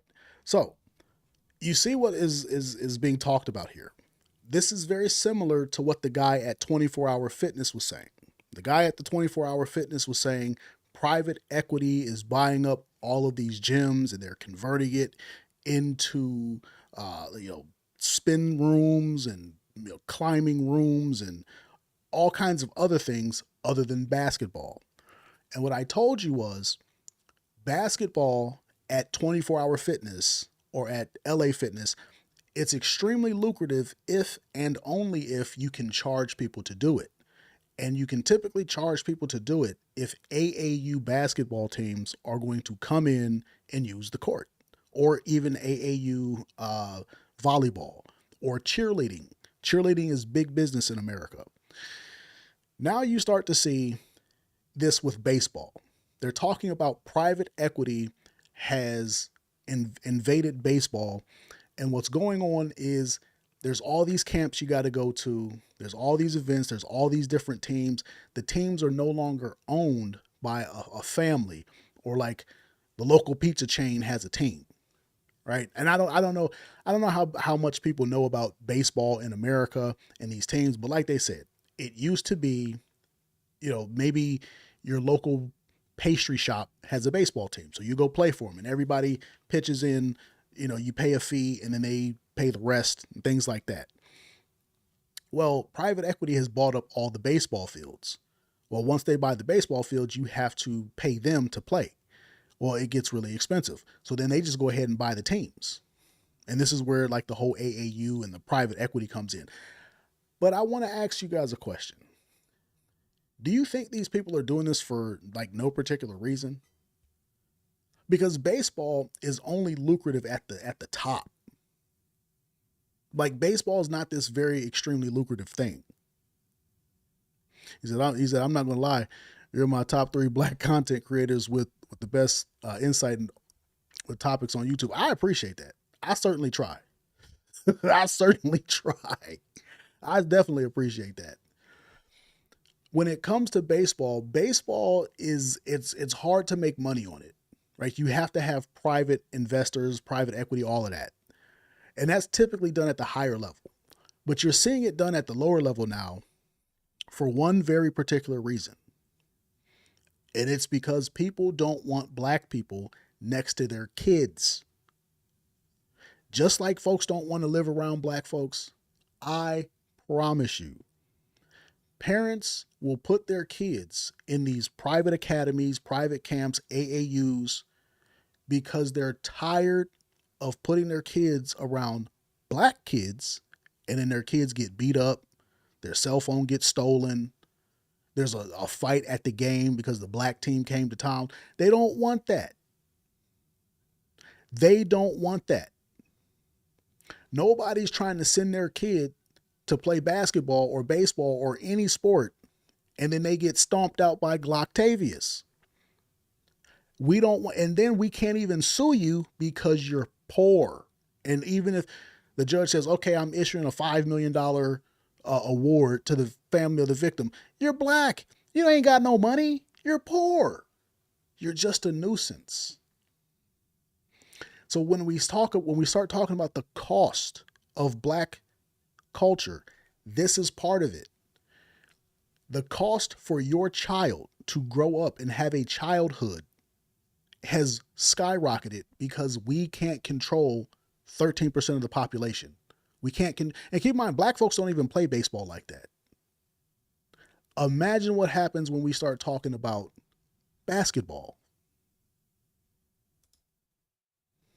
Patrick's AAU game, and it costs $25 every day you get in. Friday, Saturday, and today is Sunday. Make it make sense. And if you don't believe in here, watch this. Just watch. You said it's $25 all day?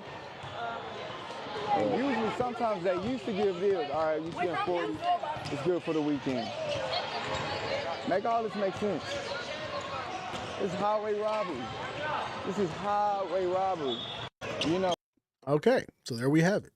A black father, presumably with a black son, and he's talking about AAU basketball costs. Now remember, I said that 24-Hour Fitness and LA Fitness and all that, they only make money on these basketball courts if they can charge people.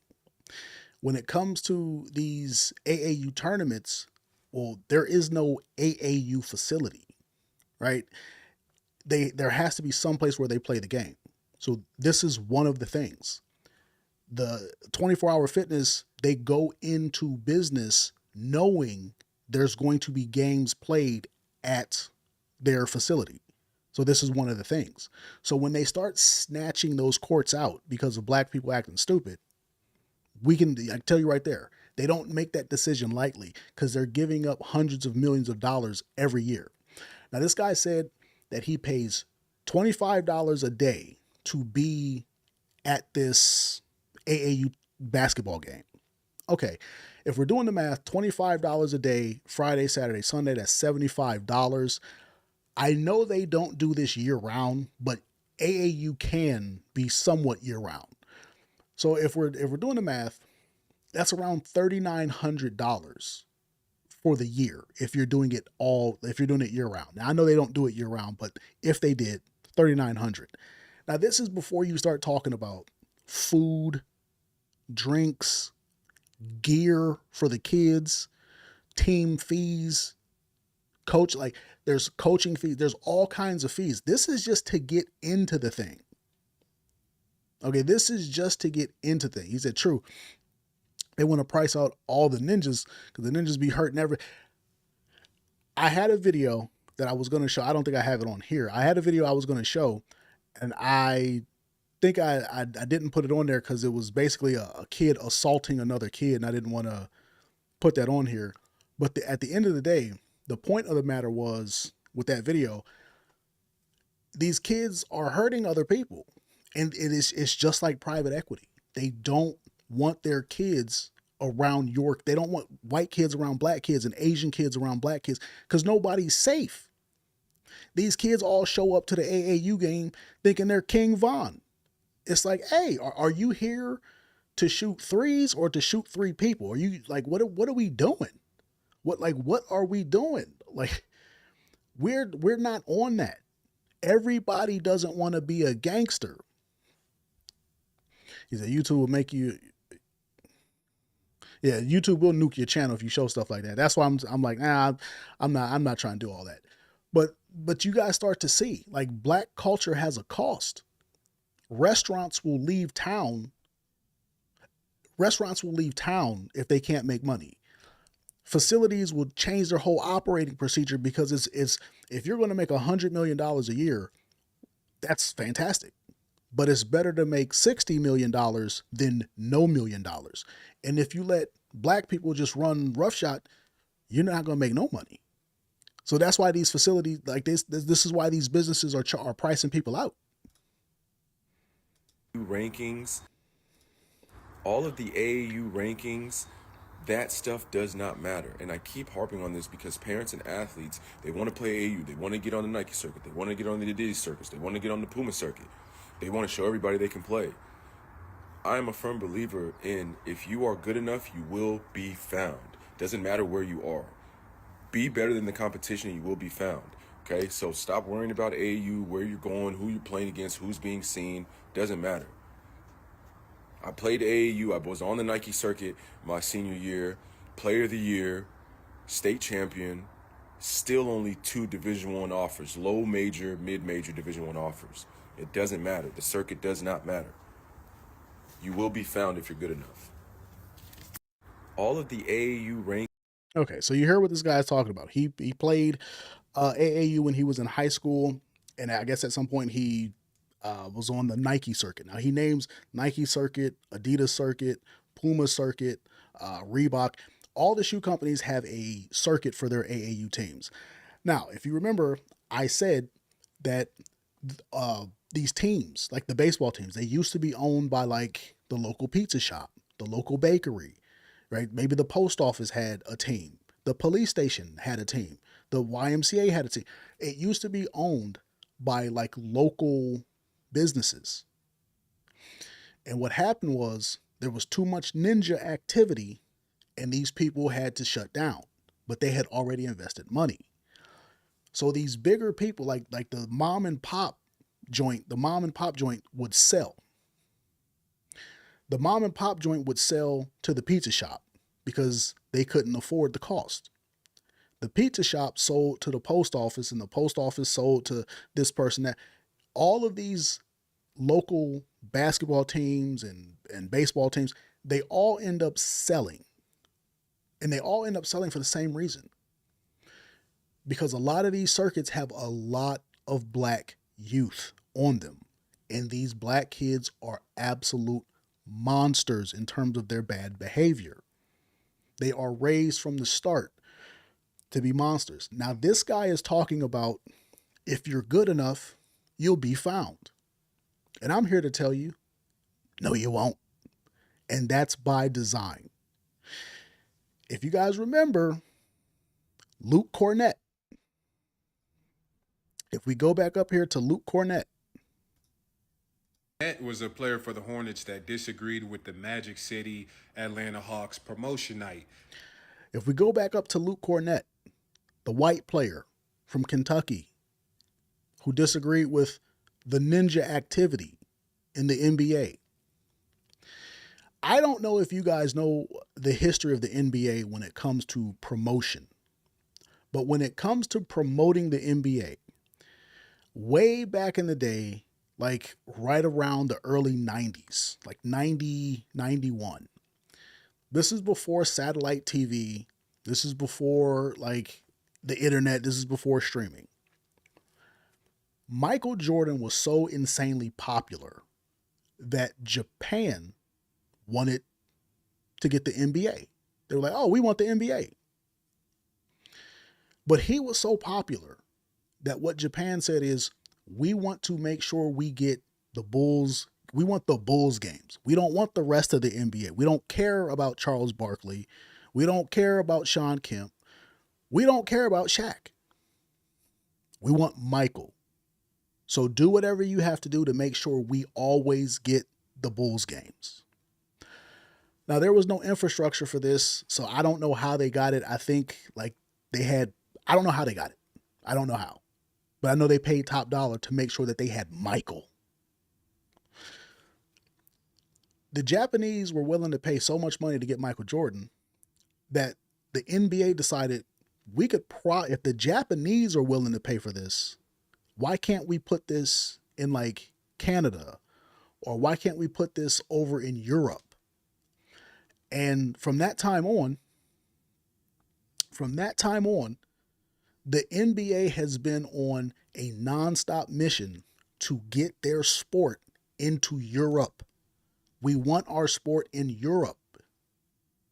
We want it in this. We want to compete with soccer. Everybody has soccer. Jamaica has soccer. Mexico has soccer. Ecuador has. Everybody has soccer. Well, how much money does it really cost to play soccer? Like, all you need is a field and the ball. Basketball, a little bit more. You need the ball and you need the hoop. But it's not that much different. So the NBA is thinking, hey, man, we can compete with this. We just have to find a way to market it. It's not that hard.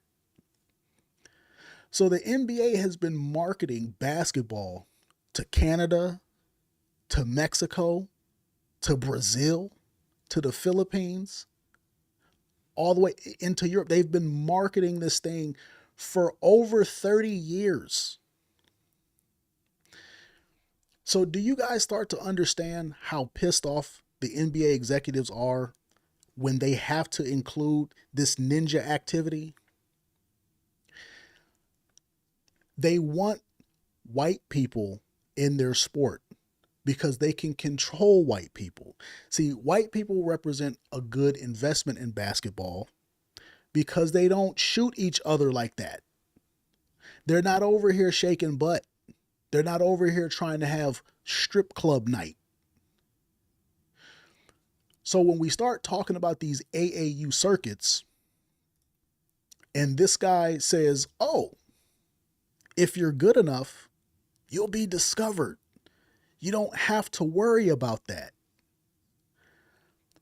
There is a specific reason why Nike, Puma, Adidas, Reebok, and all the rest, there's a reason why they've taken over. They want to price you out. They want to price out black people because you ninjas don't know how to behave. And they can't get the return on investment. Ja Morant. Perfect example, Ja Morant. Ja Morant comes from a 2-parent home. Ja Morant thinks he's King Von. Playing with guns on the internet and pointing guns at people and doing gun celebration. What are we talking about? You're not from the streets like that, son. You're not from the streets like that. You grew up in the suburbs. But every time he scores a bucket, pow, pow. Every time he scores a bucket, what? How are we supposed to market this to the Asians? Allen Iverson. How do we market Allen Iverson to Japan? The Japan, a bunch of ex-samurai, the people that when they dishonor their family, they stab themselves in the stomach with a sword. They don't want Allen Iverson. They want Michael Jordan. They want Michael Jordan. What did Michael Jordan say when they tried to get him? Hey, Mike, why don't you speak against Republicans? What did he say? He said, Republicans wear Air Jordans too. Michael Jordan is a corporate guy. Michael Jordan is a sound investment. Now, I'm not telling you that you have to, I'm not telling you that you have to be like a sellout or anything like that. And I'm not saying Jordan is a sellout. I'm saying people have accused him of not speaking up for black issues and things like that. Michael Jordan kept it all about basketball, all about business. When it comes to this AAU thing, you're starting to see the price of black culture. People are sick of black culture. That's why they have the term black fatigue. This is why they're pricing people out. Nike is tired of Ja Morants. They don't want no more Ja Morants. They don't want anybody getting it out the mud. These people want to know that you're going to play by the rules. They want the corporate guy. They want the next Larry Bird. They want the next Steve Nash. They want the next Dirk Nowitzki. They want the guy who's going to come in, drop 30, go home, love his wife and kids, drink a couple beers, and come back to work. They don't want this foolish. They don't want Magic City Night. They don't want Magic City Night. The NBA don't want that. They just know the niggies will riot if they don't get ratchet stuff. If the niggies can't do hood rat stuff with their friends, they're going to burn the city down. Do you honestly think that a multi-billion-dollar corporation like the NBA let one of its teams come up with the idea for Magic City Night? Let's do strip club night, guys.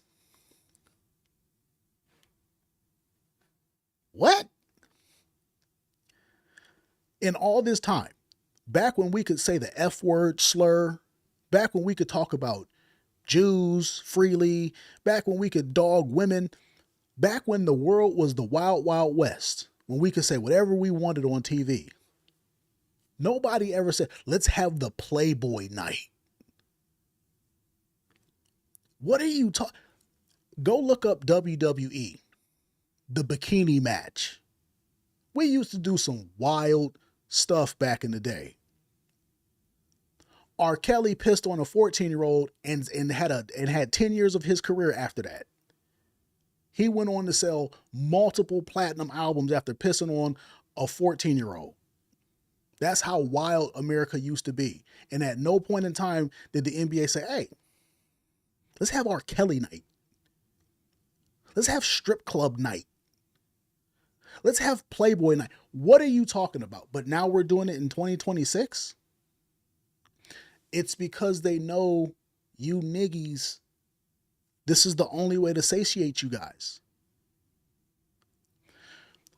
So when they start talking about, we want to put the NBA into another market, i.e. Europe, and we want the NBA to be able to compete against soccer in Europe, keep in mind, the UK, America, thick as thieves. How are you going to put an NBA team in the UK to compete with Manchester United, Chelsea, Arsenal? How are you going to do that when everybody is over there throwing up gang signs? And you can't do that. The only way that you can market the NBA is if you get rid of the current breed of Negro that dominates the NBA. We got to get rid of you. And the only way to get rid of that is to price them out from the start.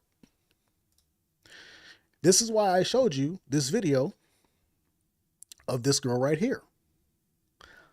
Just like this girl, this woman is building her daughter to be a moron. She's spawn camping her daughter right from the start. This little girl has no hope, not with a mom like this. The NBA is seeing this kind of stuff and they're saying, how can we make sure that the male version of this little girl never makes it to the NBA? How? You know what they do? They spawn camp you. They spawn camp you with AAU. They hit you with the AAU circuit that you can't afford. Now, this guy is saying, if you play good enough, you're going to make it. And the other guy is saying, it's $75. AAU game. And it costs $25 every day you get in. Every day. Every day. They want you gone. They want a better breed of player who's not going to do niggy activity. That's what they want. They want people who are going to come in and they're going to toe the line. We come from a time where you got your bragging rights on the playground. These kids have no interest in playing on the playground. Like, they have no interest in going outside and being the best in their neighborhood first. You got guys who are very trash and timid. don't play no basketball on the street, but they on the AAU team. You got a jersey on. Why do I need street ball? Why do I need street credibility when I'm trying to make it to the freaking NBA? They don't want this. People with this mindset, oh, street ball. No, we don't want street ballers no more, because street ballers come with crews of shooters and then they act like Ja Morant. And we can't market this to the European market. We don't want street ballers no more. That's why we have AAU. And it's like, boy, what the hell you doing? Like, how is your mom even paying for this? Like, realistically. Section 8. So I think that from the bottom kind of dilutes the product. And you got so many teams now. Back then, they want a diluted product. Because just like I said, if you have a 24-hour fitness or LA Fitness and it's supposed to make $100 million, I would rather dilute that and make 60 million than no million, because you niggas are going to run me out of business killing each other on the basketball court. and we didn't have that many teams. Like, it's 1,000 teams in the Houston area. So I also think that, yes, it hurt their development because it's not the top guys playing AAU no more. It's just everybody can play. And that's the point. That's the point. It's better to have less talented players who come from more affluent families where they can simply afford to get the kid on the team than to have these top level talents who can't be controlled. What good is a player that I can't control? I've invested billions. I have invested billions of dollars into this thing. I need to control how much. This is the whole point that I was making with the LA Fitness thing. If I invest this much money, I need to control the investment. I need to be able to make my money back. I need to make my money back. I don't want the best player. I want the player who's going to do what I tell them to do and not kill people and not have, sexual assault charges and all this other crazy stuff. We don't want no more Draymond Greens. We don't want no more Dennis Rodmans. Shout out to the Worm, my favorite player. We don't want no more Allen Iversons. We don't need that. We need more Luke Cornett's. So many different guys in it for the wrong reason. You don't get real coaches in AAU. It's not a lot of real coaches in AAU. Right. So they not teaching plays. They teaching full court press, full court trap, jump on them, and you beating the team by 40, and y'all happy for holding up trophies. Nobody wants that old model. All right, some of y'all parents got mad at me in the comments when I said y'all need to stop being cheap and pay for AAU. Don't be mad at the messenger. I'm just giving y'all the reality of this shit. Y'all keep saying, well, what if they can't afford it? Bro, that's not my issue. This is the basketball world that we live in now. They're pricing people out. You are getting priced out because they don't want what you represent. They don't want black culture. It's very hard for the NBA to make money when people have black fatigue and then the players have strip club night. And then you got a guy like Luke Cornett saying like, hey, I'm a family guy. This is degenerate. And then y'all, you're just a white guy. You don't know anything. Basketball is black culture. We tired. We're tired of black culture. I want you to think about this. You have $1 billion arena, $1 billion team, and you have to deal with all these black people coming to the game or, messing up the area that the game is being had in. They're trying to price you out from the beginning. From the lowest level, they're trying to price out black people and black culture. The kids that make it far in this game, they come from stability. 2-parent households, resources, training, AAU, exposure. That's the game right now. Basketball is not a trench baby sport no more, especially at the highest levels. Everybody don't got the same circumstances. That's facts. And they want it that way because typically the person who's going to come from a 2-parent household with stability and resources, they're not going to have that street mindset. I understand that. But in life, people spend on what they value. The same parents who saying they can't afford AAU, I guarantee when I look in their closet, they got new outfits. They going on vacations. They getting DoorDash every day. But then when it come to AAU, they magically just can't afford it. Come on, bro. Because if you truly feel like basketball is a good investment and it could change your kid's life, you gonna make it happen. Extra shifts, second job, sacrifice, something. But excuses, they don't change nothing. Because if you don't invest, your kids is not going to have the same opportunities. That's not me being mean. That's just reality, G. So don't come in my comments being mad at me. Be mad at the truth. All right, some of y'all parents got mad at Is that they want the rich blacks, the ones who don't have no time for the hood drama. I see why. They're smart because they don't beat on anybody over there. It's like they want black culture minus the black person because the black people don't know how to act. And this is why I say you have to control the women. The women are the biggest progenitors of this because you can't tell them anything. And when you can't tell people anything for a prolonged period of time, this is what happens. Like now, yes, basketball was always trending this way, but when you tell a corporation like the NBA, hey, we have to expand. Remember what I said about Grand Theft Auto 6? I said Grand Theft Auto 6 is going to make some streamer into a billionaire because they have to expand. The internet is everywhere. Streaming is everywhere. There's only so much streaming that you can watch. People need the new thing. What's the new thing? Well, the new thing is going to be this always online environment of Grand Theft Auto where, you have factions and gangs and, you have a person like Kai Cenat or Phantom or whomever. They hire people to be on their team and to be online always doing stuff for the gang or whatever the case might be. So the fourth dimension is time. You got to expand into the fourth dimension of time. You guys got to go back and watch the stream. The same way you have that kind of stuff, that's what this is. That's what this is. People are expanding into other areas. They've expanded. We have to absorb your time. We need to absorb your time. We want to control what you're doing and where you're going and how you're doing it. Because when we do that, from the AAU perspective, they can say, okay, we're getting a stable product. Black people aren't representing a stable product. Black culture doesn't represent a stable product. You got to mold these kids from the floor up. You got to mold them from the floor up. And when you're a corporation and you're trying to be you're a $1 billion corporation and you're saying, I need to get into the European market. The only way for me to get there is for me to build a product that Europe can accept. And they can't accept this thugged out product that everybody's tired of. You can't control these people anymore. And people are saying, man, we're losing billions of dollars.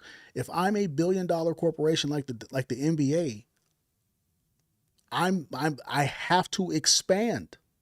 We've saturated the American market. Sure, maybe you can put a team in Las Vegas. Maybe you can add another team someplace in California like San Diego but where else are we going to go? You have to expand into the European market because that's what capitalism is. Ever expanding business. The only way you're getting into Europe is if you change the formula. It's just like the food in Europe. They got Fruit Loops over there, but the Fruit Loops in Europe aren't like the Fruit Loops in America. You have to change the formula. The only way basketball makes it into Europe long term is if you can dial down the black behavior. You got to dial down black culture. Now keep in mind, they do have black people over there, but it's just not, they don't want what we have. And it's also like, you got to understand these teams come to an area and they invest in everything in the area. The Atlanta Hawks, there's a reason they're promoting Magic City. It's because the Atlanta Hawks, somebody in that organization owns some sort of stake in that club. They're not just going to promote something that they don't have ownership in. Right? So somebody is like, okay, these players spend a lot of money at Magic City. They throw a lot of money at these girls. So we're going to go ahead and become silent partners with these guys. We own 30, 40, 50% or whatever. So now it's okay for us to promote it. They start promoting this stuff and they need to make a return on the investment. They know they're going to make a return on the investment because this is like it's ratchetness. So they're going to make a return on that. But how do they make a return on everything else? All the restaurants and all. In case you guys don't know, these NBA teams, these NFL teams, the people who own the teams, the shareholders and everything like that, these people are heavily invested in real estate. So when they move to an area, they've already invested in that area. They already own multiple housing complexes. They already own multiple buildings, and they know they're going to get a return on the investment. That's why they're putting the team there, or that's why they're investing in the team, because they feel like they can tweak the investments, they can tweak the finances and get something out of it. So when you are a particular basketball team, like the Lakers, you might not want all this black culture around. And what is it? Golden State. Those guys were playing in Oakland, and I think, or they were playing in like San Francisco, and I think they're moving to Oakland or something like that. They're basically moving across the bridge because the area that they were in was so crime riddled. People couldn't come to the games because they were getting their cars broken into. Now, obviously, this didn't happen over just one season. The area that they were in, they'd been there for like 30 years or so. They've been there for a very long time. So they're going someplace else. But a lot of these teams leave because the crime is just outrageous. And the things that the team itself has invested in, those investments start going away. So if they've invested in property and nobody's buying homes because of black culture, guess what happens? They say, okay, well, deuces, because they're not making that much money on football. They're not making that much money on basketball. They make the real money on the 30, 40-year investments in property and in, real estate and in restaurants and things like that. That's where the real money comes from. Right? He said, true, you're going to have to get rid of stuff before you can expand. You can't sell the same kind of cars in Japan that you sell in America. Japan is smaller. They got smaller roads. So you got to tailor the car to that. You can't have the same kind of basketball or black culture things in Europe as you have in America. It's just a different place. It's changed today. 30 years ago, I was dealing with the black mamas. Look at the daddies now. Mm-hmm. Most of these kids come from two-parent families. My dad coached all his career in segregation. Mm-hmm. You didn't have a lot of help. Mm-hmm. Now, it was the mamas with 4 babies or 4 kids struggling to pay rent, and the AAU coach grabbed the kid and made all the decisions. Some of it was to his benefit. Mm-hmm. But now the black fathers are heavily involved, and the black mother, and they're successful. So I've seen that scale go up and down so much, and that's why I think a lot of these kids choose the schools they choose, because they're looking for discipline. Mm-hmm. They're looking for, and enough of those haven't been talked about. They're making the right choice and they're benefiting from it. And thanks. So this is an older basketball coach, Kelvin Sampson, and he's saying that he used to go recruit people, and he was only dealing with the black mom. Now, if you guys don't know about like the black moms in these sports, a lot of times these women are practicing son husbandry. Like it's just son husbands. They put everything on these kids to make it out of the ghetto, and you're going to be our way out. That used to sell. That used to be a good thing when our society was completely different. When we lived in a different society, that worked. The kid would go and he would work hard at basketball or football, and they would make it out, and the mom put all this pressure on him to make it out and do well for the family and stuff like that, and it would for the most part work. Well, someplace along the line, that mentality just turned really, really ratchet, and those kinds of people became a liability. This is why when people start talking about, basketball is not a trench baby sport, it's not a trench baby sport anymore, because the coaches in the schools do not want that mentality of, I'm trying to get out from my mama. They don't want that, because those players come with a very terrible mindset, but they also come with their mom. The women in those families are like a lot of times the women in the family are the problem. And when we start talking about these NBA players and NFL players, a lot of the trouble that they get in, the teams always know what's going on, because like if something happens, somebody gets shot, somebody gets slapped, somebody gets into a fight, off the premises of the facilities, what ends up happening is they have to go tell the team what happened. This is why the team will say, well, if you have like whatever you're going to give your lawyer in terms of like, let's say somebody gets shot, or let's say, some woman says, oh, sexual assault.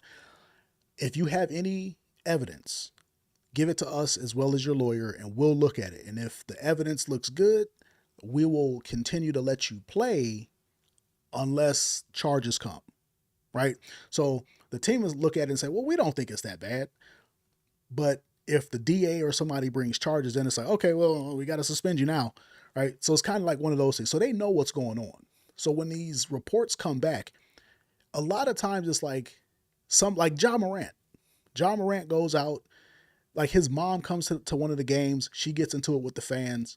Ja is ready to leave the court and go fight the fan. He's at a party or a mall with his sister. He's ready to go fight some guy who offended his sister. These people are seeing this. They're seeing these toxic women in these black men's lives, and they're seeing how these women create these problems. And they're like, man, we got to get away from this because we can't control the player because he's going to monkey out because my mama, you ain't going to talk to my mama. Like, I got to do everything for my mama. This is why I mentioned the whole thing about the moms and the whole thing about these guys being brave for women. So they're seeing this stuff, and it's like, we got to move away from this. How do we move away from this? Well, just like the coach said, what we do is we look for the kids who come from 2-parent homes. They come from resources. They are looking for stability, and they're looking for discipline because they are a better product, and it's easier to manage that. So when we start talking about private equity, when we start talking about AAU, when we start talking about these sports, you got to understand this is the cost of black culture. Black culture is so negative, and it's such a financial detriment that the only way that people can survive is they have to jack the price up to make sure that black people can't survive or black culture can't survive. And that's how they're getting away. They got to get away from black culture because it's just too expensive otherwise. You can't reap any return on your investment. How do you think an NBA team is going to get any return on their investment when you have entire cities? You got entire cities that can't get a return on their investment because of the black folks there. Months here in Navy Yard. Well, after what happened this weekend, many owners say they are worried about what these incidents mean for business in the coming months. Police say about 200 juveniles flooded the area, leading to robberies, assaults, and a gunshot fired. 2 teens were arrested, 2 guns were recovered, but many restaurants had already locked their doors and sheltered inside. Restaurant industry expert Mike Jones says events like this can really hurt business, especially in a neighborhood depending on weekend dining and nightlife. These young people know they cannot be arrested. They're not going to be charged, and they know that they can keep doing this. And the problem is they don't recognize the financial and economic damage they're doing to that community. So an entire community is held hostage by a particular kind of person. These people, they follow you into the NBA. If one of those kids happens to be an NBA star, guess what happens? He brings that whole community with him. The whole community goes, and that's what white people are tired of. That's what these corporations are tired of. You got it out the mud, but you won't leave the crabs where they're at. You won't leave the other people in the mud. It's like we want you, but you keep bringing your entourage and you keep bringing all this foolishness. So then one of your homeboys goes and they shoot somebody or they do a sexual assault on somebody, and then that looks bad on you and it looks bad on the team. And then there are non-disclosure agreements signed behind the scenes.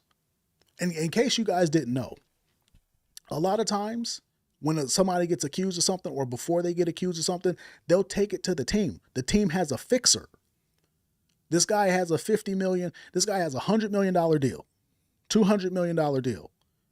His homeboy goes out there, sexually assaults somebody. And the girl says, I'm gonna take this to the cop if you don't give me $10 million. The player goes to the team and say, hey man, help me out. What do I do? They make contact with the girl and say, hey, okay, let's talk about this. Let's talk about this. Let's calm down. Let's talk about this. A check gets wrote. An NDA gets signed. The whole thing goes away. The media never hears about it. This happens all the time. This happens all the time. By the time you hear about some dude who has like intimately assaulted some woman or done some crazy stuff, that's like the 12th event. That's like the 12th time he's done that kind of stuff. This is what the teams are tired of. Now, keep in mind, the teams are taking that out of his paycheck, but there's a level of legal exposure for these women to not talk on the back end, right? There's a level of legal exposure because they might, the NDA might expire after like 7-8 years, whatever. And then they can, well, the team did, you know what I mean? So they might have to pay her twice. Hey, shh. Remember, we had a deal. Be quiet. And that kind of stuff happens too. This woman blows the money and she got to go back. And they pay all this hush money. That's a real thing. That is a real thing. So you guys got to understand, black culture, it comes at a very steep price and people are tired of paying that price. So what they're doing is they're pricing people out and they're changing the business model. They're like, look, we're moving on to the next thing. This is why rap, hip hop is dying. People are not investing in hip hop anymore because it's just like, hey, we're tired of the foolishness. Hip hop concerts don't make money because they get shot up and they get shut down. And nobody will insure hip hop venues unless it's like Rolling Loud or Coachella or something like that. So there's a definitive cost that comes with it. And this is why we say we have to control black women. You got to control white women and Asian and Hispanic women. But like I said, this is just one example. It's an extreme example, but black people are like the best extreme example of why we have to control our women. So like I said, I'm not going to beat this into the dirt. It's Friday. I'm sure everybody is trying to enjoy their Friday. I'm certainly trying to enjoy mine. Thank you guys for stopping in. I'm going to try to become more regular with the streamings. We will be back here Monday. I think the heat wave should be lifted, so we should be able to stream very regularly. So we should be here Monday. I'm trying to get back to Monday, Wednesday, Friday. I'll do it every day if I can find more topics, but definitely Monday, Wednesdays, and Fridays. 10. We'll just aim for 10 in the morning. I think people are doing stuff in the afternoon, so 5 o'clock might not work. So we'll aim for 10 and we'll go for there. You guys enjoy your Fridays. Stay safe. Stay away from niggy activities. And I'm going to catch you guys on the next one. Peace.